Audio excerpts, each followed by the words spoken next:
Good morning, everybody. This is at least welcome Medicaid Masterclass, Pedo for the GP. I have a few great guests today, that are guest speakers, panelists. Everybody that's with me today are friends from many, many years going way back. Teresa Harapekian will be the first panelist speaker. I misspelled her name. It's not Y-A-N, it's T-I-A-N, and I'll correct that later. And we have Dr. Victoria Moradian with us. Later, Dr. Drusilla Ford will join us, and we'll do some Q&A after that. So what I'd like to do, though, is to turn it over to Teresa and let her do the first presentation. But before I do, let me just say this. The reason that I'm doing this, because I want to talk about the purpose. What is it for? Pedo for the GP and the Medicaid Masterclass. My background is as a U.S. Public Health Service dentist. I went to school on a public health scholarship, worked 4 years in a public health clinic and housing projects. And over the years, I've worked a lot with Medicaid, and I found that it could be very rewarding, very, very rewarding. I mean, not only are you helping someone, kids, you're helping families, you're helping communities, and you help yourself, because if you realize it's a way most people kind of skip over it, but now, especially as there are more monies to help incentivize people to go to certain areas, there's a lot of opportunity. And with that opportunity, if you take advantage of it, you'll just grow, I'm telling you, by giving. And rather than taking, you're thinking of giving, but you'll get so much back, and that's life. You give, and if you really give, from something and do it strategically, it just comes back to you in tenfold. And that's what I see with this thing, especially with Medicaid. And I've been doing it for my entire career. And only recently, especially in the state of California, have they increased, by multifold what they were paying before I sold and exited. But now it's a lot of opportunity, and there's a lot of opportunity to help. Not just to take, like I said, it's to help. And they're working together with you, both the Fed and the state, there to facilitate. And there's things like DTI program, and we'll get into that later. But first, I want to turn it over to Teresa Harapekian, and let me see. Teresa, you can take it from here. Good morning. Good morning. Teresa, I think you got some echo there. Yes. Give us 1 second. This is our first webinar, and we're trying to cover technical parts. So you sound great. All right. So I'm Teresa Harapekian. I work with Dr. Lanier for years, about 25 years. He was my first doctor who was seeing patients on Medicaid, which was, all the doctors were kind of avoiding 25 years ago. But when I started with him, I felt really passionate working with the low-income community, and even being reimbursed, that many doctors were thinking it's really, not really being reimbursed, and they were avoiding to work with the patient having Medicaid. But it opened up really another world to me, and it just a matter of knowing the program, knowing how to utilize it. So Medicaid and Medicaid in California, you need to know how to utilize it, how you need to know the compliance, how to work with it. And it's really interesting. It's really rewarding. I want to kind of introduce you certain tools, and if you're not familiar with Denical, if you want to know some policies, so that's why we have this information. my experience working with Medicaid, it's not only with pedo, also it's with adults as well. But today, we are going to work with general doctors who can work as a pedo, have a pedo experience. What we're trying to do. I was trying to show you camera.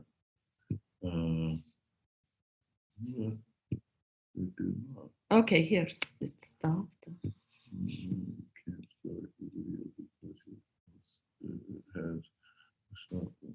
Okay, let me do it. All right. Keep going. Okay, no problem.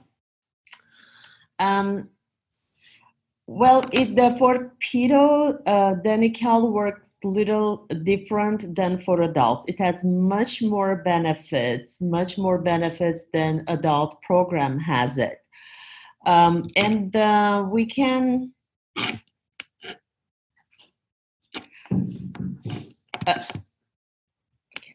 and Danical is, of course, it's governed by policies subject to the laws and regulations of the Welfare and Institutions Code, the California Code of Regulations, and the California Business and Professions Code. But this shouldn't bother you. It shouldn't scare you. Of course, government is paying for the services, and it should be some type of control what they paying for.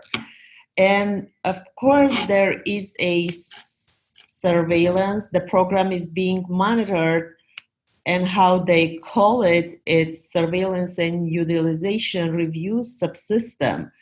It's famous name SIRS, which is kind of controlling Dental Practice Act and standard of care. And this is basically is record keeping that, and as any other government institution can do some audits, which you need to be prepared when you're working with Danical. All is about record keeping and, about the standard of care, and you have to provide them. You sign the contract when becoming the provider with Danical that you are committing to keep the records and provide Danical anytime they will ask for any information. Program overview for patients under age of 21 years old. So I would like to go to certain procedures to give you some information, what is covered. And whomever didn't work with Danical in California, or if you are a doctor who just starting your practice, or you are coming from out of state, or you work only with adults, you will see the difference and the benefits that the program has for under age of 21 years old. And with tobacco tax right now, the reimbursement is pretty high. Of course, this tobacco tax is temporary. For now, it's extended until December 31st of next year. We don't know what's going to happen afterwards. But for now, and it's been since last year, this reimbursement went really up. I want to talk about preventative services. So for under 21 years old, program is paying for 2 exams per year. And as it's like ADA code is just once per provider. It's an initial exam. After that, it's a recall exam, and it is 2 exams per year, 2 prophylaxis per year, 2 fluoride or fluoride varnish per year. Also, they pay for 2 bite wings and some periapical twice a year. And if you're practicing, you should be careful with frequency. Schedule patients in 6 months plus 2 days. This is the way I'm going usually. consulting with my doctors and telling them, make sure you schedule patients in 6 months plus 2 days, because if it's less than 6 months, then your services is not going to be paid.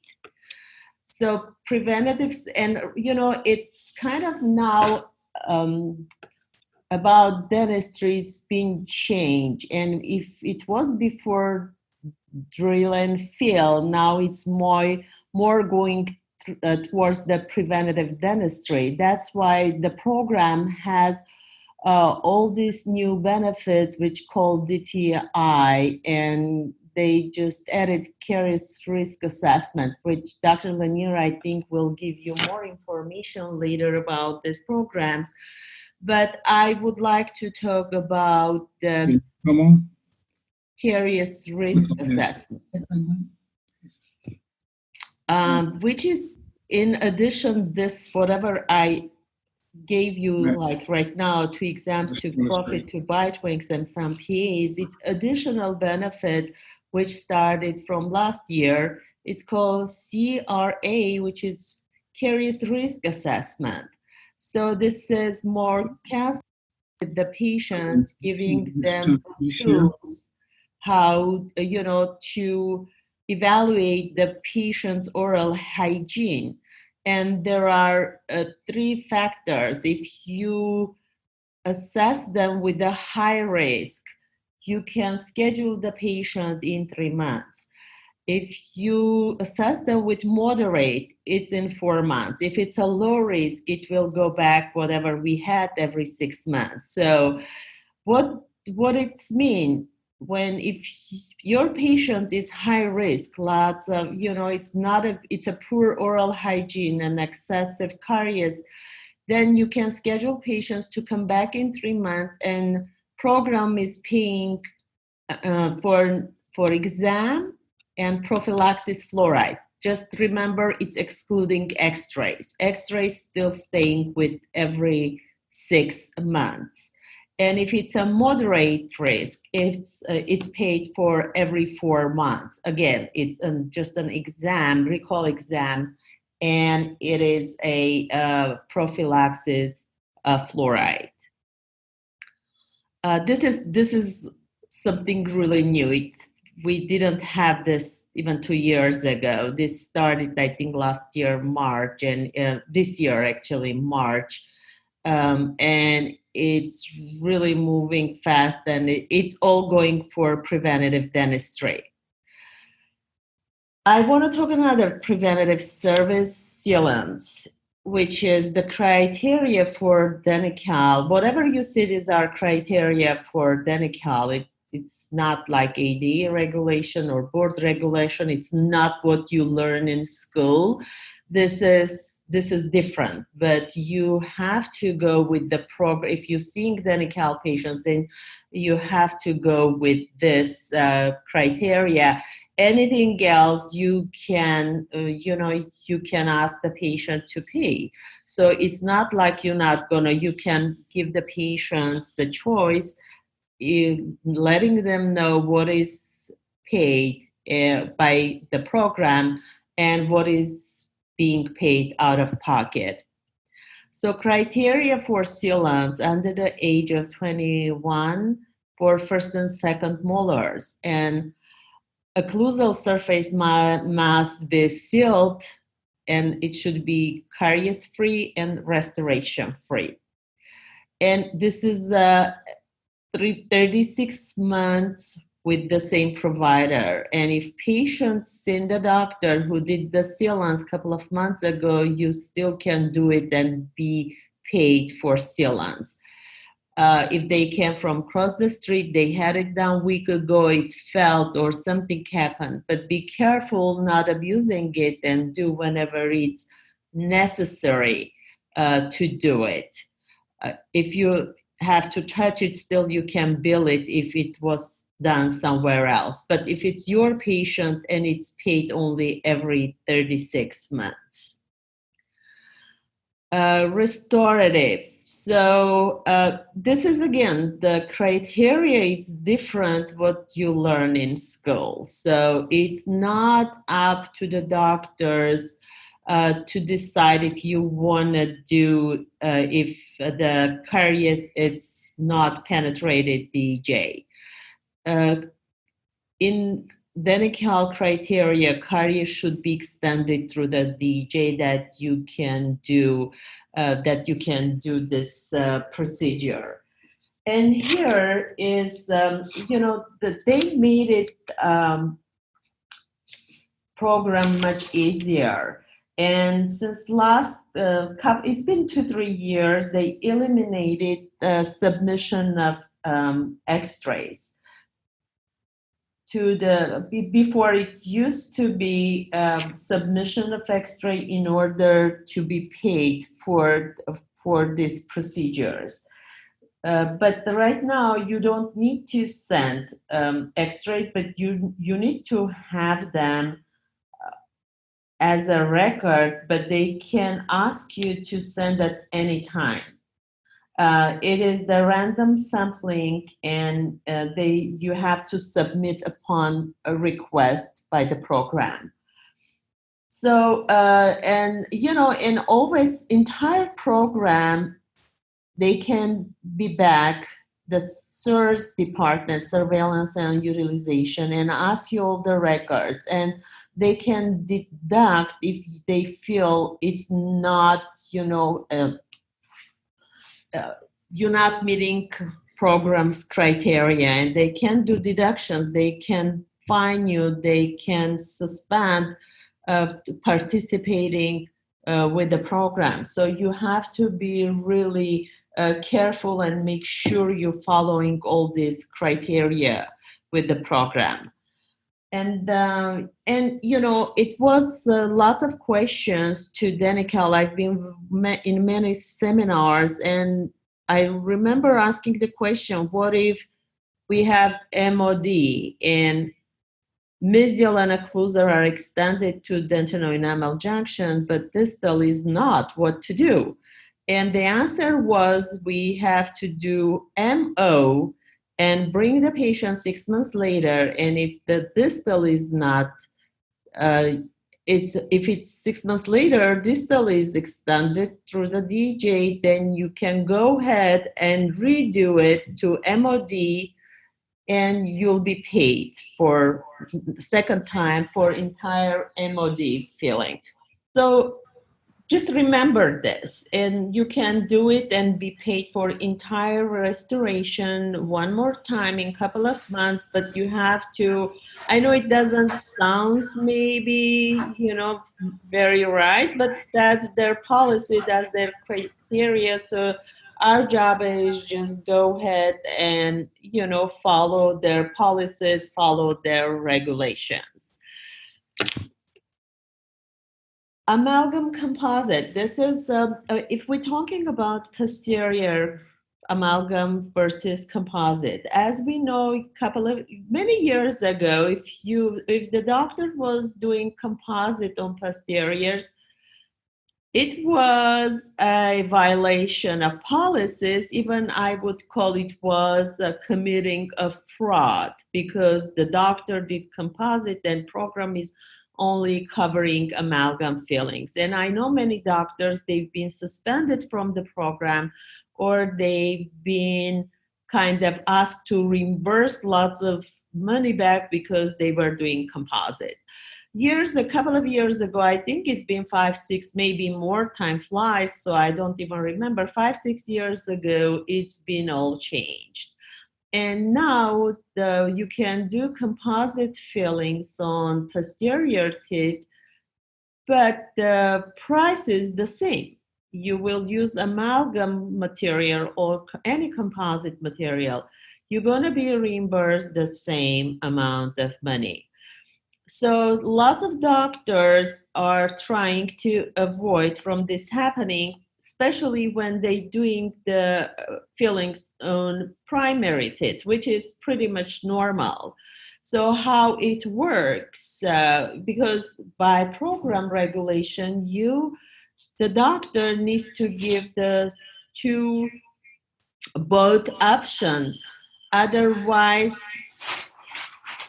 it's going to be violation of the program. You have to tell them, okay, here it is, we can do amalgam or white. Otherwise, if patient will call program beneficiary services and ask like, oh, I thought it's going to be white crown on my kids. They can say, oh, they didn't provide you an option to do white fillings. So you can be in a situation not giving a standard of care to the patient. So what I would do, if you don't want to use composite fillings, and let's admit it's pretty expensive, and you don't want to do in primary and time consuming, so you can do your policy not doing in your office any composite posterior filling. But be careful, this is a gray area. You cannot provide it to fee-for-service patient. If you have a private patient or PPO or insurance patient, you have to tell them the same thing. Otherwise, it's a welfare code violation. So you have to tell, oh, you know what? In my office, we don't do any posterior composite fillings overboard. You cannot say, oh, on medical, we don't do it. It's a huge no. You will jeopardize your license. So this is the way it's go. But if you want to do composite on primary teeth, you know that's fine. So it's not a problem. I'm talking about the doctors with and it's totally understandable. And usually I work with many pedodontists, and usually on primary teeth, they highly recommend to do amalgam fillings versus composite. So it's up to the doctor's opinion what you guys want to do, but make sure you're not violating this policies with Denical.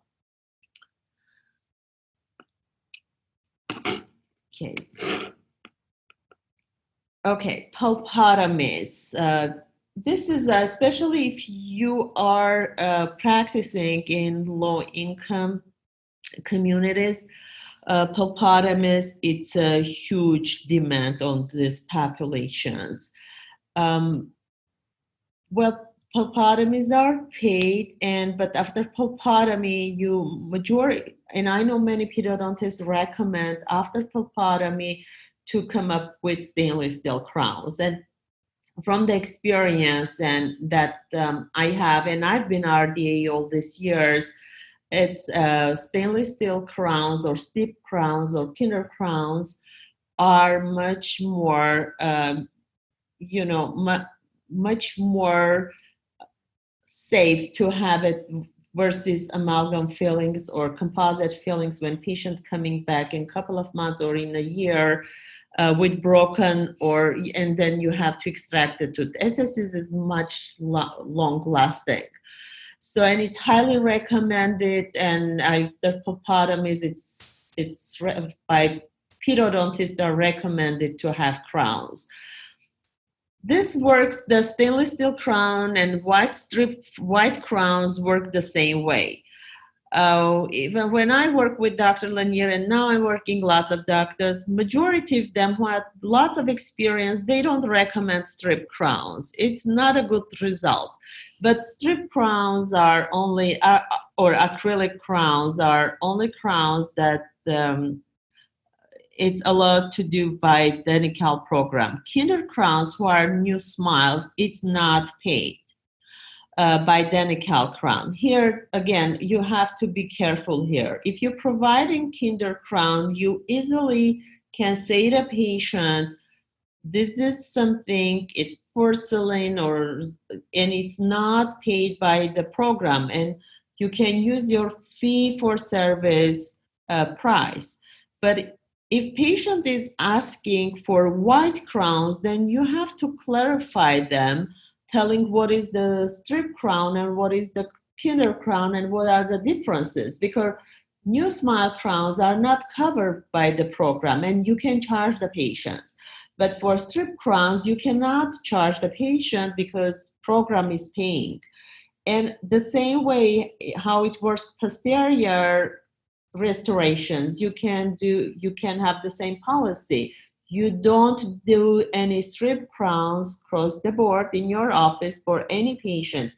You just do SSC crowns or kinder crowns, which is not paid by the program, and you can charge the patient. So this is something you can choose. I'm just giving you information in case you don't wanna, you feel the same way as my colleagues, many pedodontists, they don't wanna use acrylic crowns, thinking it's not the best results and it's not long lasting, the material is not lasting long. Or they see lots of comebacks and they don't like the results. I want to talk also root canal treatments and love processed crowns on the kids. So root canals are covered benefits, and it doesn't require any more pre-authorizations or any X-rays, not pre-operative, not post-operative.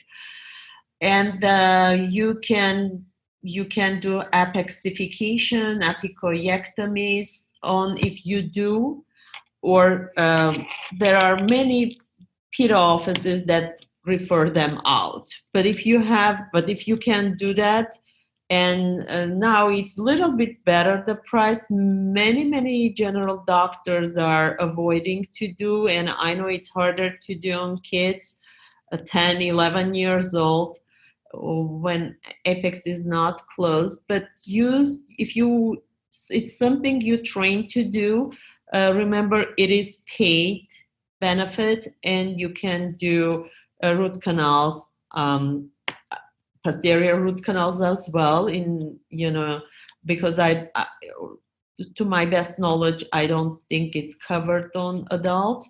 And posterior ones, and you can do root canal treatment and be paid. Lab processed crowns, it's not paid to under age of 13, even 14. It's like rare cases, but this is something up to 21 years old. You can do lab processed crown, porcelain crowns, and it is paid benefit. So if you are trained to do them, you can send, I think it needs pre-authorization. You can send pre-authorization, get approval. Majority of time, over 16 years old, it's being easily, if it's qualified. If there is a restriction on crowns, on clinical crowns, then you can be paid. Extractions. Extractions are simple and surgical extractions. So it's both paid. And I know with kids you can do lots of extraction. Just remember, you cannot bill for teeth that near to exfoliations. So this is something, it should be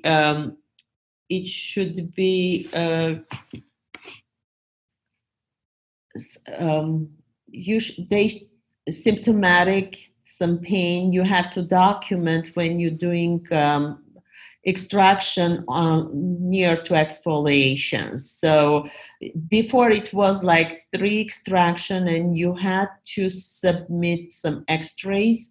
But now it's been a couple of years already. You can do unlimited extraction, but you have to keep the x-rays in case of audit, or if the program will ask you to submit. And they can always deduct if they see the tooth was near exfoliation.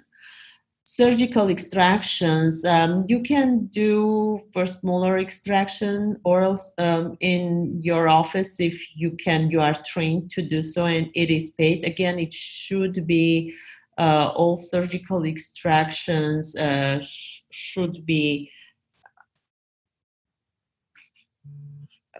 in pain, and you have to send an X-rays showing the need, and also documentation why you are doing surgical extractions.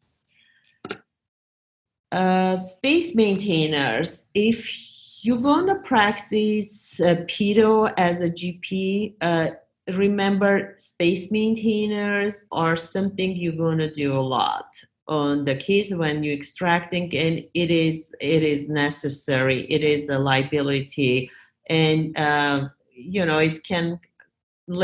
can give you some ortho problem, and you can be liable if something happen to the structures. So they pay for many space maintainers the program, but majority from my experience, what you're gonna use, it's unilateral or bilateral, and they have their criteria for, and all the criteria are online, and they have a book where every single procedure they have, you can go and see what is the criteria for certain procedures.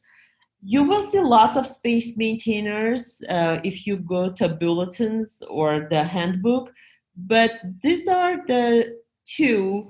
It's, I think, 1515 and 1510. I don't want to come up like with the code numbers like for anything, just I'm giving you this information. These are the mostly that you're going to use, and make sure the tooth is not erupted. I'm hoping other panelists Dr. Muradian will use some of the X-rays on this, or in the future, we can come up with more X-rays showing you what are the criteria, what it looks like with the space maintainers when you can do, which is being paid. I know many doctors, they do space maintainers, but not being paid because it's not meeting the criteria for the program that it's payable. It shouldn't be permanent erupted tooth, that otherwise they won't pay it. The space needs to be open for the space maintainer. And you need preoperative X-ray to submit it, or bite wings or periapical. You don't need to submit postoperative, but this is one recommendation I do. All the doctors always have the postoperative X-rays.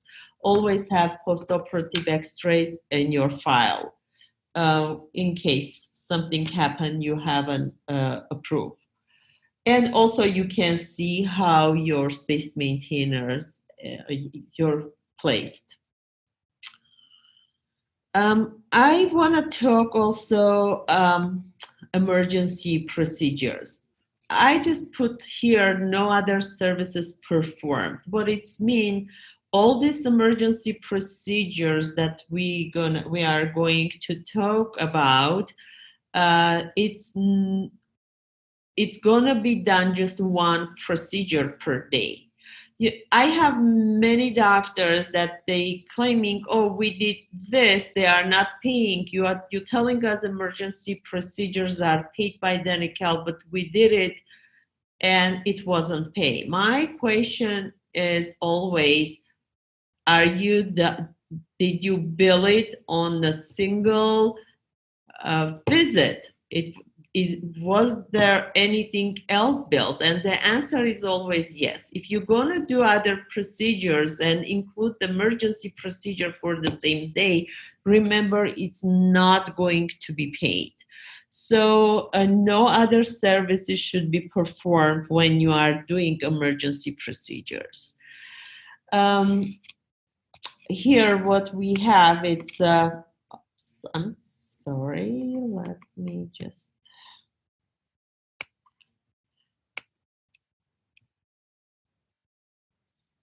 okay.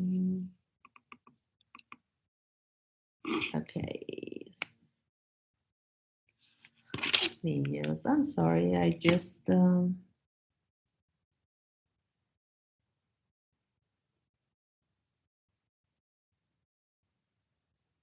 Okay, I can just keep it.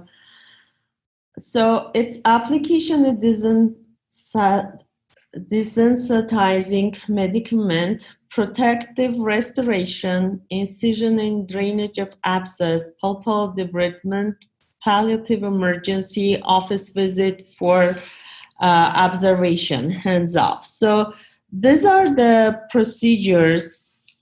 These are the procedures that. Oh,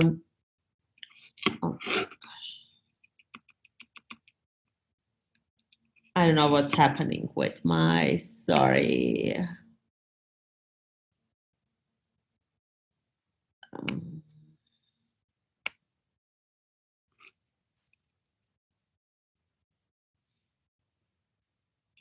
Okay. So when you're doing these procedures, you have to document. Actually, all of them you need to document, and not in every case you need to submit x-rays. I don't remember right now which specific ones require x-ray, but you can also check on the handbook. But it's majority of the doctors, I know 3 of them are being used, incision and drainage of abscess. It's happening a lot after hours. There is a code that you can meet for the, you cannot really bill for office visit for observation, the last one I have, and at the same time incision and drainage or any other procedures here. If you, it's paid only one procedure at the time. So if the question is what is then office visit for observation, the last one, hands off, when patient comes and you prescribe prescription, if you prescribe medication, this is one case you can bill that, but you have to document like you patient came in pain or it was an abscess, the only thing you did it was prescribing medication. Or if patient coming and you see patient needs to be referred to the specialist like endodontist or oral surgeon, that's another thing. Like patient came and you refer them to the specialist. This is also paid. But you, if patient came for observation, but you decided you're going to do palliative emergency treatment, you can bill either or. You cannot bill. Actually, you can bill both, but you're going to be paid only for one procedure. So remember this, palliative emergency when you do open and med most of the time, or you do any other procedure, so it is something paid. There are other procedures that I didn't put, like SRPs, root planning. There are juvenile periodontitis. You can submit, it still works with, actually you have to document, send the x-rays. I know many general practitioners or periodontists seeing kids, they trying to avoid to do SRPs, but this is something really liable for you to diagnose and do the services. But if you don't like doing them, just make sure at least you refer them to the specialist, periodontist or another doctor who is doing it. So it is paid again by the program, and it's not it is paid quadrants for quadrants, or you can do just whatever or as needed any quadrant. You still, I can refer you to the handbook. It's all the procedures are there and all the criteria, but remember it is something to be paid, and whatever is paid for adults, it's all applied to kids. Even we all know that there are procedures like we don't do for kids, but here they're very rare. If it's necessary, it's anything it's paid for adults, it is paid for pedo. But whatever we talk, it's in addition, besides the emergency services, it is for adults as well. There are many things that it's not paid by the program for adults yet, but it paid for kids. And let me see if, okay, another thing, since like tobacco tax Proposition 56 got included, Denical raised their prices. Many offices, pedo offices, start doing more IV sedation. And it was paid before as well, but the amount was so low that it was hard to find any anesthesiologist who was okay doing these procedures. And right now it's different. Many anesthesiologists start doing it, many offices utilizing IV sedation. So this is something I will highly recommend. Of course, it's required paperwork. You have to submit pre-authorization for IV sedation, and it's like it's paid for 3 times initial, I think 20 minutes, and another half an hour. But they pay pretty well. It's almost fee for service price altogether, but you'd have to justify, you have to go through paperwork. Nitrous oxide is paid. You don't need prior authorization, but you need some kind of documentation over 13 years old. But under 13 years old, you don't need any documentation, as well as oral sedation is a paid procedure. But as you know, for oral sedation, the doctors need to go through some certification. It's a class and you have to be certified. Of course, IV sedation, that's something that anesthesiologists should work on. And also you need to be pedodontist in order to work with anesthesiologists in a room. But for nitrous oxide, if you have California license, then you can go ahead and practice and do nitrous oxide on your patients. So these are the mainly procedures we using for kids. I want to talk to this program. And there are, organizational things mostly that it's a little different when you have fee-for-service services. I don't know like what is coming from, but the majority of the patients you're going to see it's after school hours. And sometimes if you're going to see Denical patients, if you still see and you are upset because all the patients are coming after school and you are slammed between 2 to 6 p.m. or you are going to be, just consider you have to learn work with that schedule. It's not going to be changed. It's very hard to control it, but you have to find a way, because I know many doctors, including Dr. Lanier, found a way to work with this small period of time, seeing lots of patients and doing quality work and be compliance with the program and be very successful this small period of time of hours per day working with Medi-Cal patient. And it's doable without stress, having a smile in your face and making really big bucks out of it and enjoying the work. So thank you for having me here, Dr. Lanier. Thank you, everyone. And I'm going to pass back to Dr. Lanier for next panelist. So first and foremost, I'd like to say, Teresa and I just realized we've been working together off and on for 26 years. And she came and started as an RDA. Her husband is a dentist. Her whole family are dentists and dental related.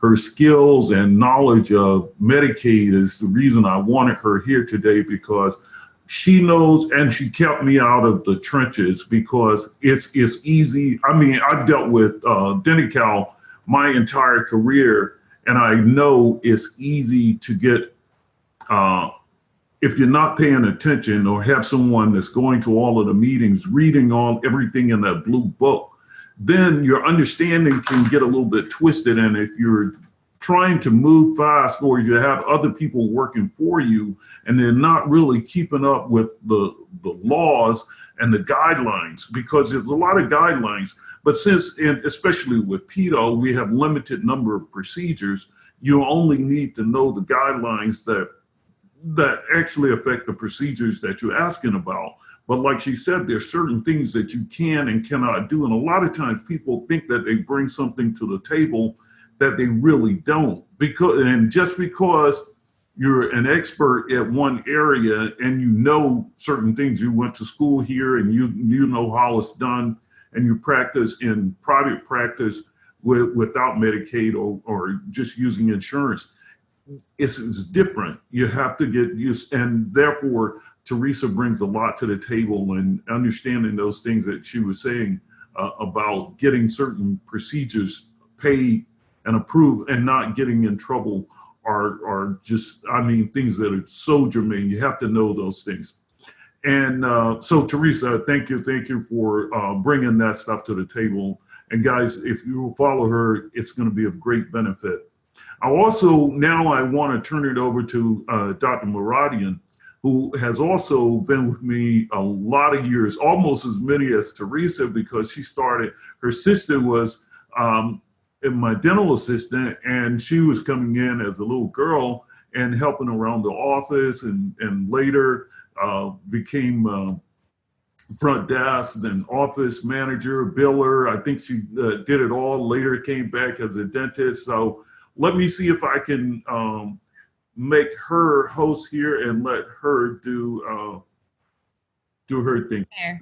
Okay. How are you, doctor? I'm good. Hi, everyone. My name is Dr. Victoria Moradian. Thanks for having me today.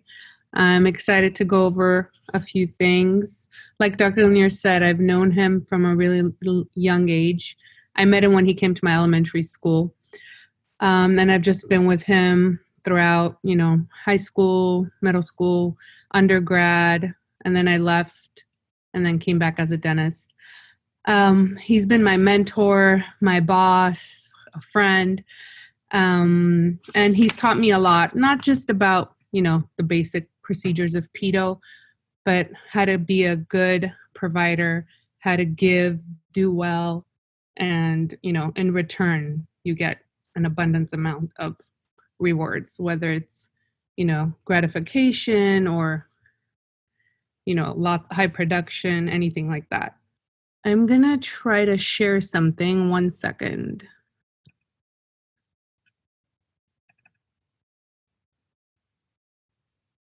Sorry, guys. Not good at this, but what I wanted to do is just go over a few cases and then just go over the 7 basic things we do in pediatric dentistry. What I do now, just a little background, I'm a clinical director for multiple pediatric offices. So I still treat patients, but I also, hire and train and review charts and things like that. And I'll go over a few things that I see a lot that can really help a provider. But first, let me just go to page 1. I think that's where I am. Okay, so this first case, I have small notes on that. That's just for me. This first case, I have the x-rays of the lower right and lower left and the anterior. This patient is about 8 years old, and I'm going to talk about lower lingual holding arch. We got paid for it. So because of Denti-Cal guidelines, usually the age 9 is the gray area, but also, of course, x-rays determine if you're going to get paid or not by Denti-Cal. So let's say if patient's 9 years old and you only submitted, the lower left, which you see not enough bone is left, and the permanent premolars are going to erupt soon, those most likely you would get denied. But if you also show the lower right, you see that there's so much bone still above the premolars, root formation is barely even there. You will get paid. So if you're not 100% sure, I would send a pre-authorization. But in this case, most likely I would just take an impression and deliver the lower lingual holding arch, and you'll get paid. For this one, we got paid. And again, because you see the significant bone above the lower right premolars. So that's one I want to talk about. But again, you have to look at age, root formation, and if there's significant bone. If you're not 100% sure, you're in a gray area, I would send a pre-authorization. And again, that's a Denti-Cal guideline. Let's say, if you're in a pedo program, you're going to look at the root formation, and just looking at the lower left, you would still put it. But in regards to Denti-Cal guidelines, if you want to get paid, you would have to show an x-ray with significant bone above it, and the age should be at a proper age. Okay, my next one is an x-ray with number K abscess. So we're extracting K, and you definitely patient is almost 10 years old. You definitely cannot put a unilateral space maintainer. Number one reason is because it's not going to work, because number L is exfoliating. And number two reason, they're not going to pay you because number L is exfoliating. And the age, again, almost 10 years old. It's a gray area for Denti-Cal. So what I would do, I don't have a picture, I don't have an x-ray, but if you had the lower right x-ray and you still had primary molars on it, or you had bone above the premolars, you could send out you can do a lower lingual holding arch and send an authorization if you're not sure, and then get paid like that. But 100% do not put a unilateral space maintainer because of number L. So that's another one. And then on the bottom, I know it's kind of small. Let me see if I can zoom in a bit. One sec. Not sure how to do that. Okay, we're just gonna let it be. I don't want to mess up anything. If you look on the first x-ray, you have large decay on number L. So it was diagnosed as a pulpotomy and a stainless steel crown. But patient comes back next x-ray about 10, 11 months later with an abscess. As you can see it, there's resorption by the furcation, by the bone between the roots. So it definitely needs to be extracted. A few things. One, why did an abscess occur so quickly, right? Was the decay already like an irreversible pulpitis? Did it need a pulpectomy or an extraction? Was it necrotic when you opened it? Or did it get contaminated with saliva or anything else during the treatment? Because, you shouldn't have an abscess 10 months later. So you always have to be careful. If you open up the pulp and it's necrotic, you should not do a pulp SSC because you're going to get an abscess. And if you can't stop the bleeding, no matter what you do, no matter how much you clean, how much of the cotton pallet you put with pressure, anything you do and it's still heavy bleeding, that's irreversible pulpitis. Again, that needs a pulpectomy if you do those, but that's technique sensitive, or an extraction. Usually pedo for GP and high level amount of patients, we just extract.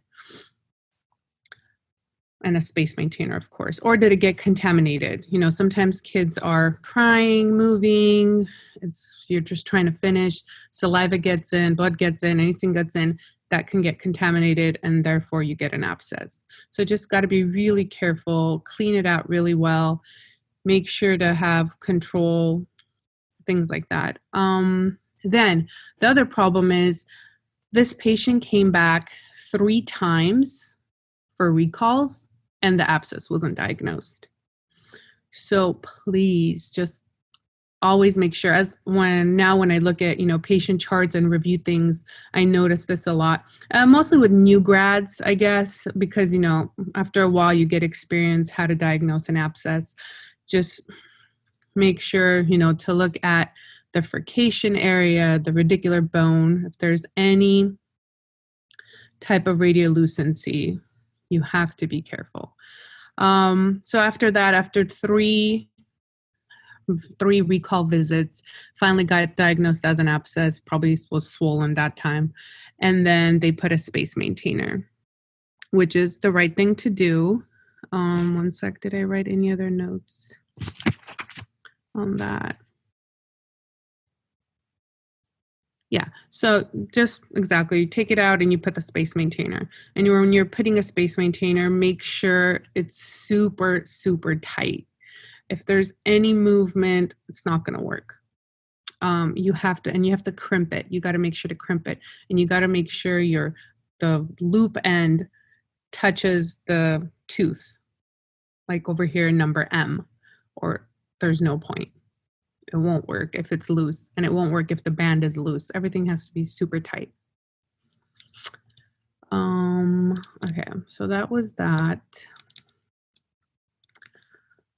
Okay, this one, just in general, this patient has rampant decay. Obviously, you can see on all the primary molars, even the primary canines. Obviously, SNT, pulp SSC, and then maybe even number K, looks like it's reaching the pulp SSC. Now, all the other ones, upper right, upper left, and lower left, it looks like, oh, I can do an MOD, or, I can do a DL on number M and save it. The thing is, through research, through studies, things like that, and I've went to lectures with pediatric specialists too. It's highly recommended when a child is young and they have rampant decay to do stainless steel crowns, okay, instead of fillings. And especially, and with Denti-Cal guidelines too, it goes with it. The Denti-Cal guideline says 3 or more surfaces, you can do a stainless steel crown. You don't have to do a pulpotomy to do a stainless steel crown, but you should do a stainless steel crown. I would definitely do a stainless steel crown on upper right, upper left, and lower left, just so the patient does not have to come back again. They're very high risk to get recurrent decay. And here is an example. This patient, they got fillings done, upper right, upper left, and I don't have an x-ray, but on my last x-rays you see even, and came back 2 years later, you see number A, number B, recurrent decay. I think lower left was recurrent decay. I just don't know what happened to the x-ray. But that's the point. If you had done an SSC, the chance of it failing is very, very low. And this patient, doesn't have to undergo another treatment. And Denti-Cal pays for it, which is also a plus. It's the right thing to do first for the patient, number one. But number two, Denti-Cal guidelines will pay for it because it's rampant decay and there's 3 or more surfaces on the tooth that has decay. So I would do an SSC. So these are my x-rays, the cases I wanted to go over.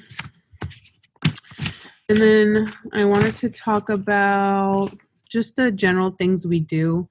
I think Teresa mentioned now, I think last year it started, but now it's going strong. Their Denti-Cal is now going to pay for the caries risk assessments. And again, that's, I think, age 6 and below. You have to first do I think it's called a TIKE class, TYKE, get the TYKE certificate. It's a few minutes online. You have to get certified. You have to send it to Denti-Cal. And once you're certified, you can start doing the caries risk assessments on your patients, and you will get an amount paid by Denti-Cal. But it's also, the whole point is to do preventative work, which is what now it's all about, to try to prevent kids from having such rampant decay. That's one thing. The major things that we do in a pedo office, As GPs, we do the prophylactic, which is, of course, the exam, the prophy, the fluoride, and the sealants. Like she said, sealants covered every 3 years. And if it's your patient and they're, caries free, restoration free, or if they went somewhere else, they came back and you see the sealants have fallen out, you can do it again and you will get paid for it. Let me see. What else? About amalgams and composites. Some things I'm having is with new graduates, when they come out, they want to do composites only because they're not comfortable with amalgam and they think they're benefiting the child. What I've seen with cases, not so much, especially a really uncooperative child. You don't use a rubber dam. You have no saliva control, no matter how hard you and your assistant try. It fails. It's so technique sensitive. It takes time, and you're putting this kid through this once, and then the kid has to come back again for something more extensive to do. So I always, of course, there's the glass ionomer composites where it releases the fluoride. It actually helps, and it's okay if a little bit of saliva touches. But I'm not so sure about that. Again, I've seen lots of failures. I guess you have to be super, super trained to do them.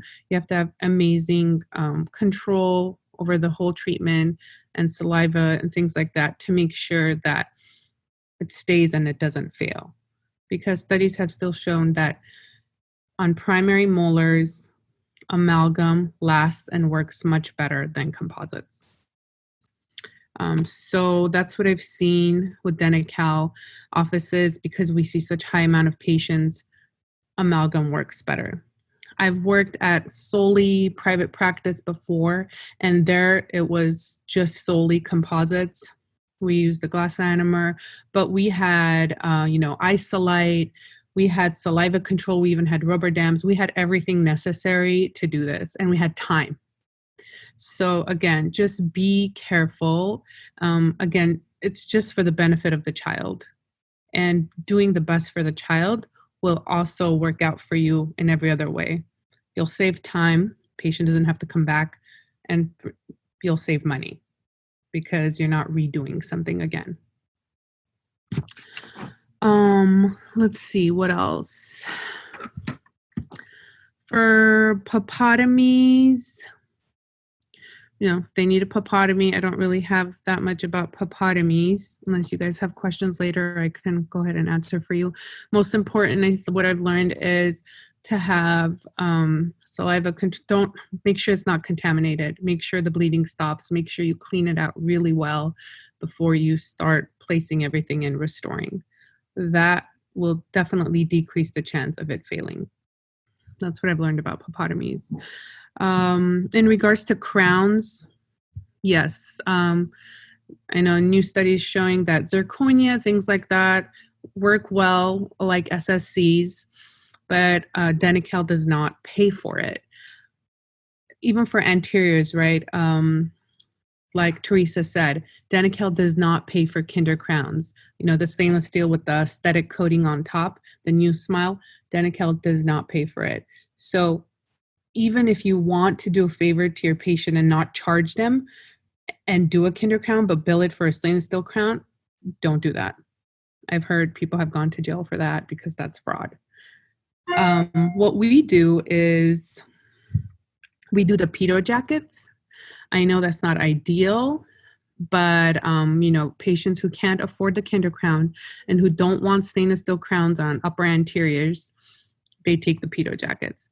And honestly, it's technique sensitive. You have to be trained. Your assistant has to be trained. And if you make sure there's no contamination, it works. I have cases, I follow them. It works. It does not fail. But again, it takes time, technique sensitive, and you have to be trained properly.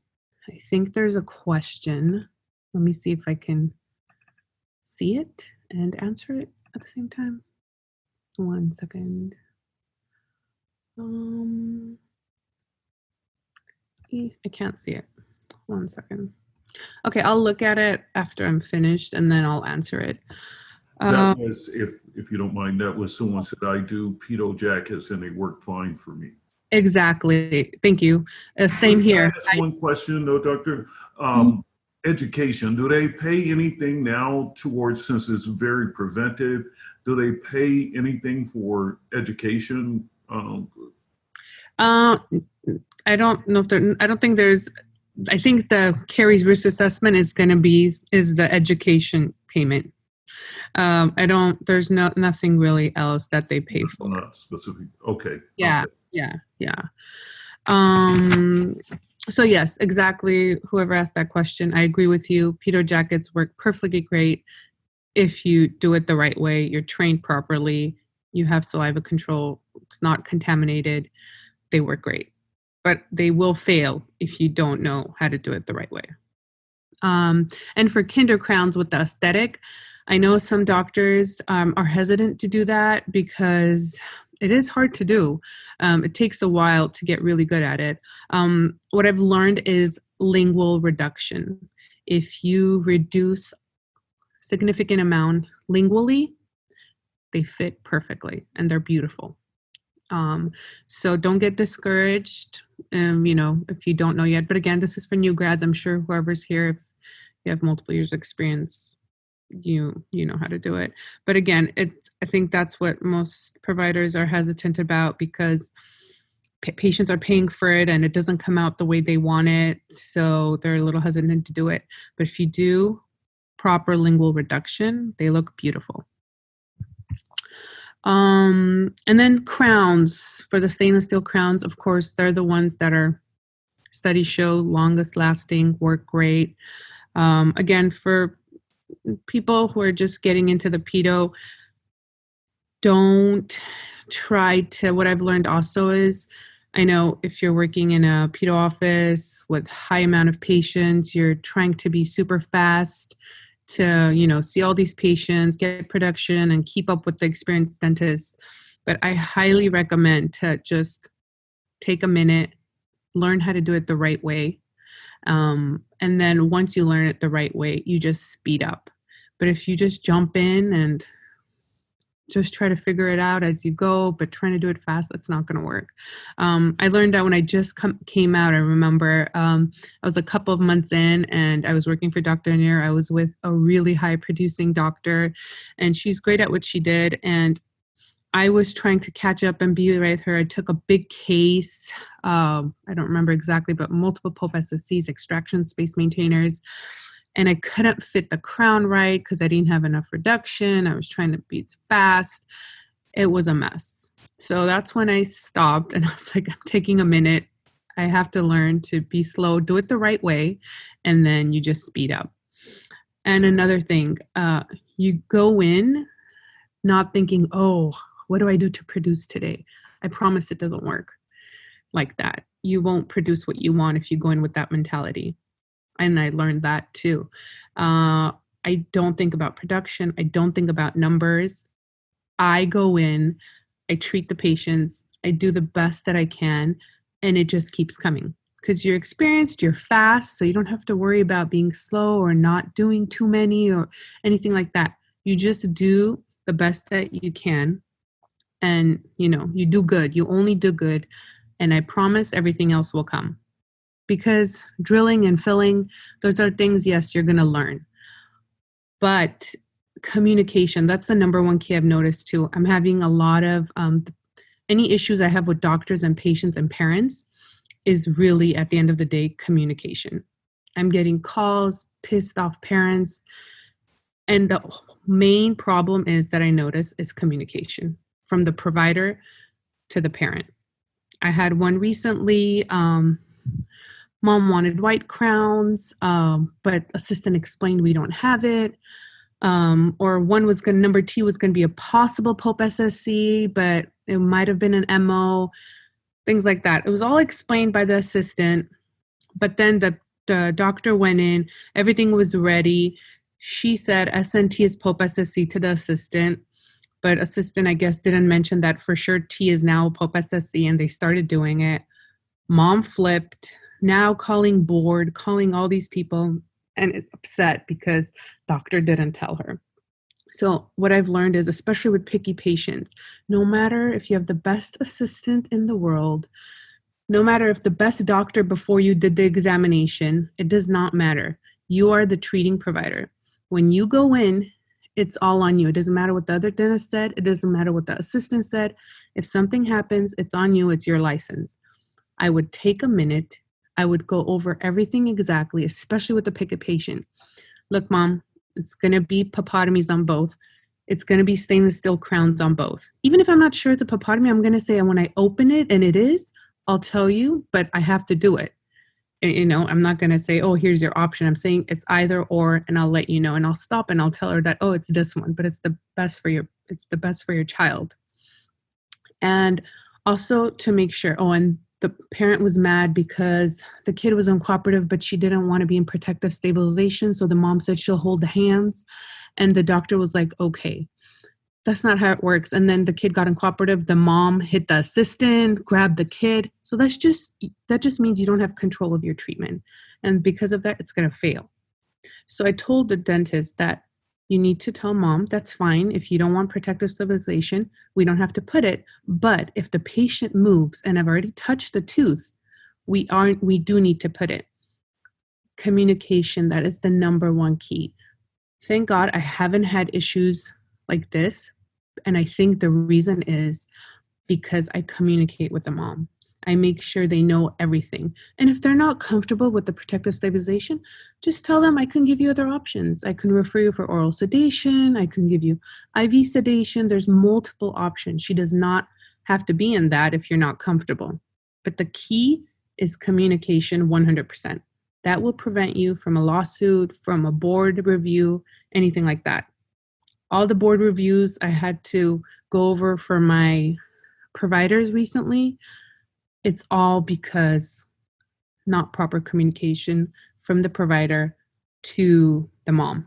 And the answer is, oh, we don't have time. We're so busy. We jump in from one room to another. I get it. But it doesn't matter at the end of the day. You still need to take a minute to do it because it's your license and no one else's.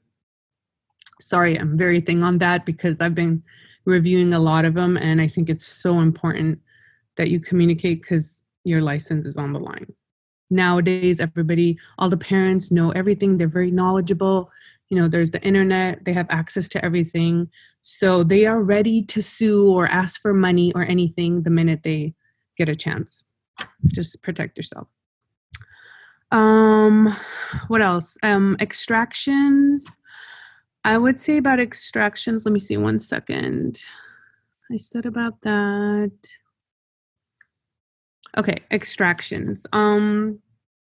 Like Teresa, I think, said, if it's near exfoliation, but the permanent tooth hasn't erupted and there's no pain, don't start extracting left and right. First of all, it's not necessary, number one. Number two, if you do too many, Denti-Cal's going to catch it. And then they're going to put you under pre-authorization and things like that. If the patient has pain, of course, you document patient has pain during percussion, palpation, or during eating, things like that. You'll get paid for it. Also, of course, if the permanent tooth's erupted, it's over-retained, you can get paid for that too. What else? Space maintainers, like I said, around age 9, 10 is the gray area for Denti-Cal guidelines. Just make sure you have proper x-rays to show them that, the permanent tooth's not coming in yet. If you're iffy about it, send the pre-authorization before you put it in. Let me see, what else did I have?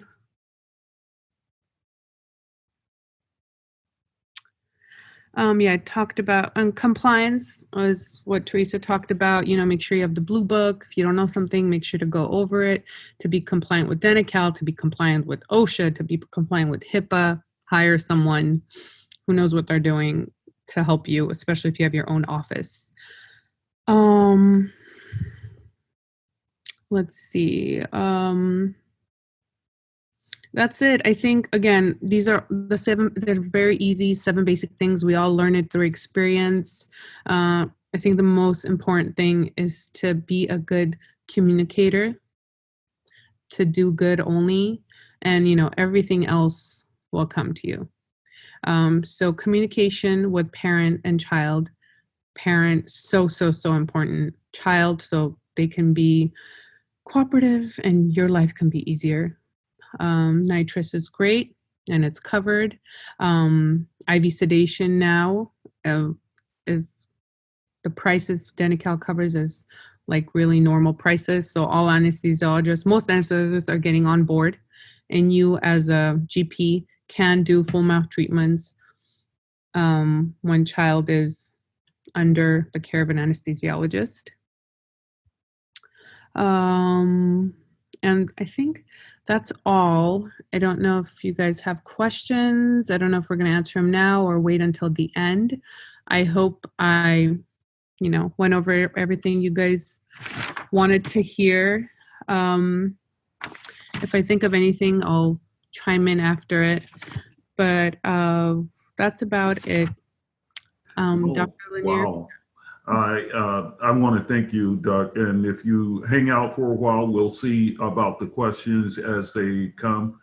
So, guys, just what I really want to say for a few, and then we'll go back and I'll introduce Dr. Ford. But with Dr. Mouradian there, the things that she was saying are so important. And this is the kind of stuff, I guess, because over the years, I've done so much.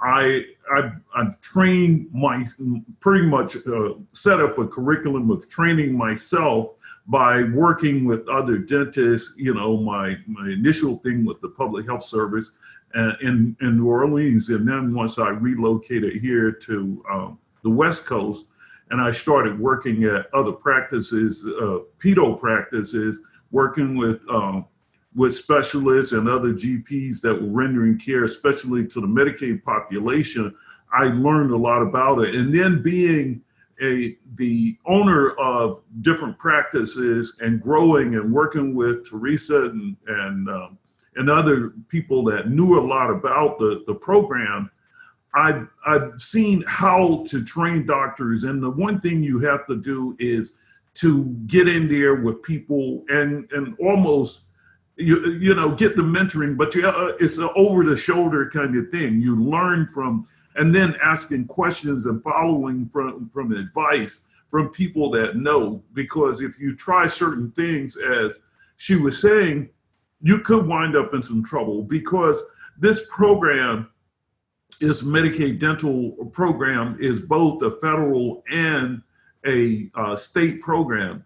And the compliance and guidelines for this program are fairly strict, but if you follow it and you have good intentions and you follow the program, you'll stay out of trouble. But you have to read the provider handbook. Don't trust what someone else says or lean upon your own misunderstanding.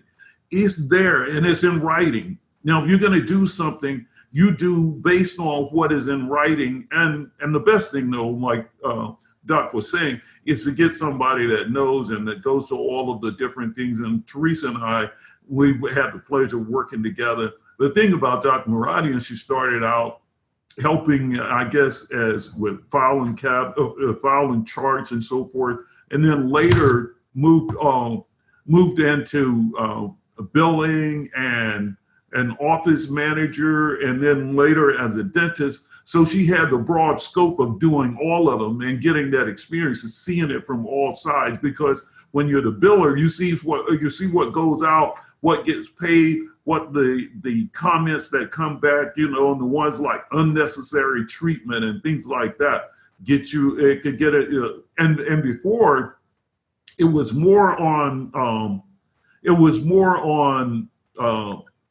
And I'm sorry, I'll show my screen as well. But it was more on the billing provider than it is now, and I'm happy that they shifted it. And now it's more on the rendering provider to do the right thing. Because as a billing provider, sometimes you can talk, but once you leave the room, that rendering provider starts doing things that are out of your control. You try to set up a program whereas they follow that, but knowing this, it can be very lucrative if you follow it and you haven't planned, but certain things can get people into a lot of trouble. Even like things that would seem as though it's helpful thing, like doing a white crown, one of those new smile or kinder crowns, instead of doing a stainless steel crown, but however you build it out as a stainless steel crown. And underneath that little coating, and it's not porcelain, but whatever it is, baked on, is a stainless steel crown. But if you bill it as a stainless steel crown and it's one of those crowns, you're going to get in some trouble. And if you do it over and over again and they find enough, they're going to say it was fraud and that you did it knowingly over a period of time. And different things, you know, and different states can come at you differently. Medicaid can be, especially if they're paying very well as they have started now in these programs, it could be lucrative. However, you have to follow certain guidelines. And the Blue Book, and you know, this is the hard copy, but you can just download a digital copy. But you should become familiar with it if you're going to be in the program and work with these procedures, whether you're the owner or you're a rendering provider. But you have to do those things. But I also am joining and would like to join Dr. Ford, who's a pediatric dentist, and we've worked together for a number of years. She's been practicing in Pasadena for umpteen years, and now we started working together. And Dr. Ford, I'm going to try to join you in. I'm not very good at this, so if you guys will allow me just a little bit, let me see if I can bring her on board. Hi, how are you? I'm good. Thank you. Thank you for joining us, Doc. And guys, you're treated someone who's been doing this for a number of years. And I asked her like last minute if she would join us and just share a few things. So I'd like to turn it over to Dr. Ford and Dr. Drusilla Ford and let her do a presentation for us. Well, great. I'm so happy to be with you. And, you know, Teresa has been so thorough, and Dr. Meridian has been so thorough with their explanations of treating pediatric patients. I have a huge number of years from clinical experience and working with children. As Dr. Lanier has said, he has totally been an inspiration to me because what he has done over the years is what I've always wanted to do. I've been practicing for a long time. We're about the same age. I've been practicing working with children for about 39 years. That's a lot of years. But the population that he has targeted has been one that I have always, from the very beginning of my career, wanted to help and provide for. And I can't tell you how gratifying it is being able to work with these children and this population. There's such a very, very large need for good clinical practitioners who know what they're doing, who can do the right thing and help these children. The bulk of my patients are right now, believe it or not, I'd say probably under 6 years old. I do see patients that range the entire age of, you know, from like 1 year old to 17 years old, but the majority of my patients are definitely under 6 years old. I see populations that I don't think very many general practitioners see, or even other practitioners. I have 1 year old children who only have like 4 teeth and they're all decayed. So you have an incredible opportunity for education, teaching the patient and the parent, or not the, well, when you're 1 year old, you don't know much, but basically it's difficult when you're trying to explain to a parent how to care for their child's teeth, and you're talking to a parent and you're looking in their mouths and you're seeing periodontal disease, you're seeing gingivitis. and you're telling them how to care for their child. And many of them, even though you try to explain to them, they think they know more than you do. So what I do have to say is, as has been already mentioned, in working with this population, you really need to make sure that you communicate very well with the parent. And many, many times, and I know a lot of you probably do allow the parents in the room during treatment, but because you're dealing with a population where the parents have a very low dental IQ, it's difficult for them to understand what you do and how you do what you do. So it has been my experience, if there's any way that you can get the parent to not be right there by your side during treatment, you're better off. Making sure you always explain before treatment that, like Dr. Meridian said, you may think you're going in and you think you're going to do a pulp crown, but you can only do so much, and it looks like it's going to be an extraction. Make sure you explain to the parent prior to treatment that, I'm going to try to do all I can to save this tooth, but we might have to extract it, and if I do, I will.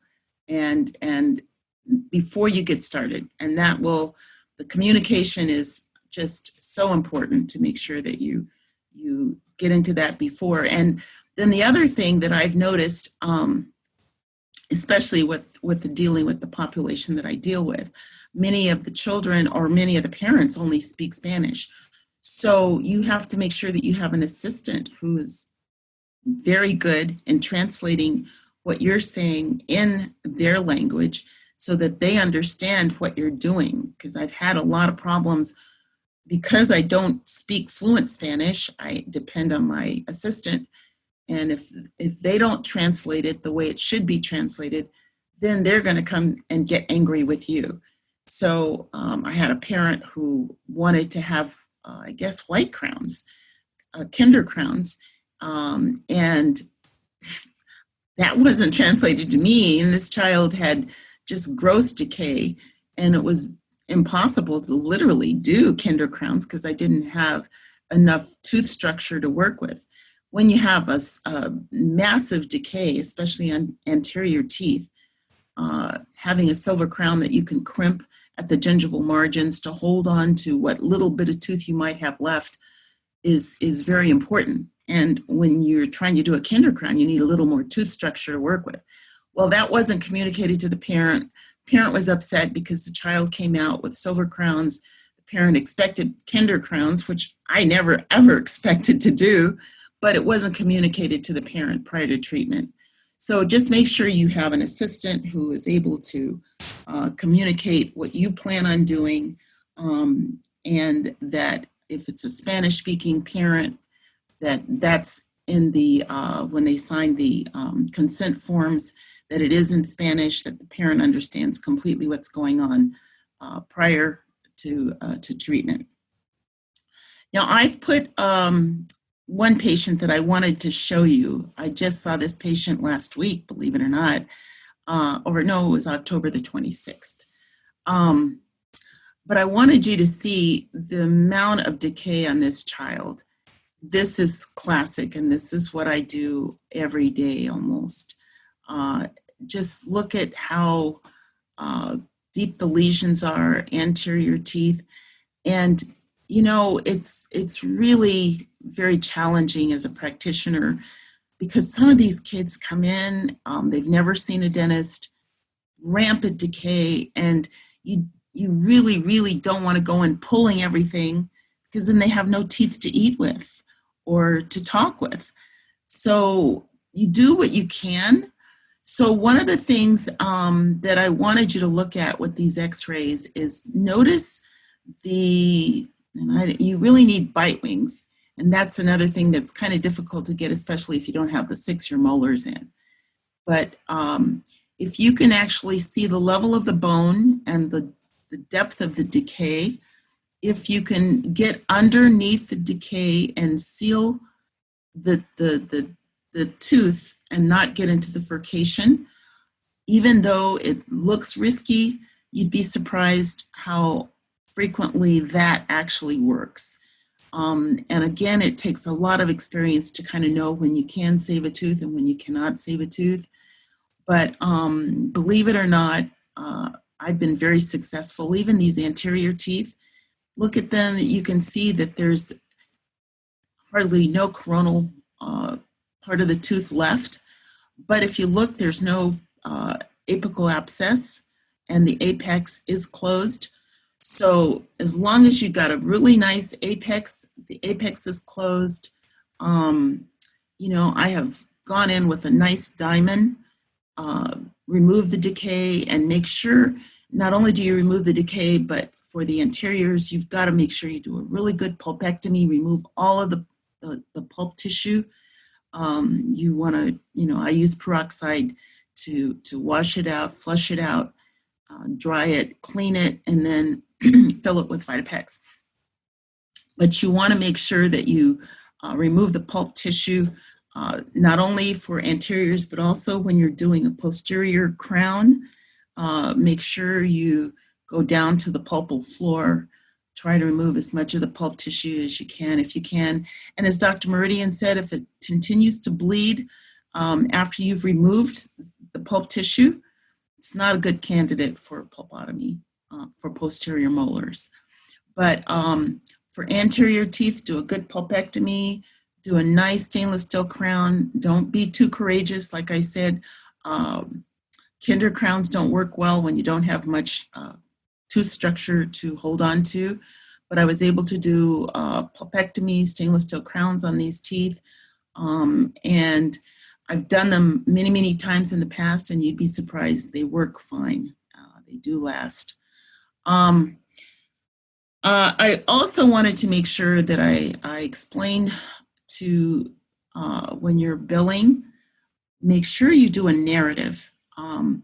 Many of these cases can be really very difficult. And as has already been stated, traditionally, some doctors would just go in and pull everything because the decay is so massive. But again, you've got to think about the quality of life for this child. I mean, they're 3 years old. They need teeth.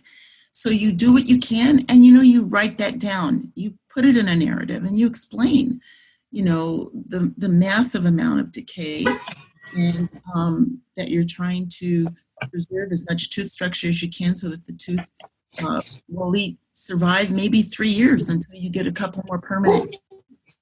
So those are the things that you want to make sure you put in your narrative. Also, Dr. Meridian mentioned. Go potty.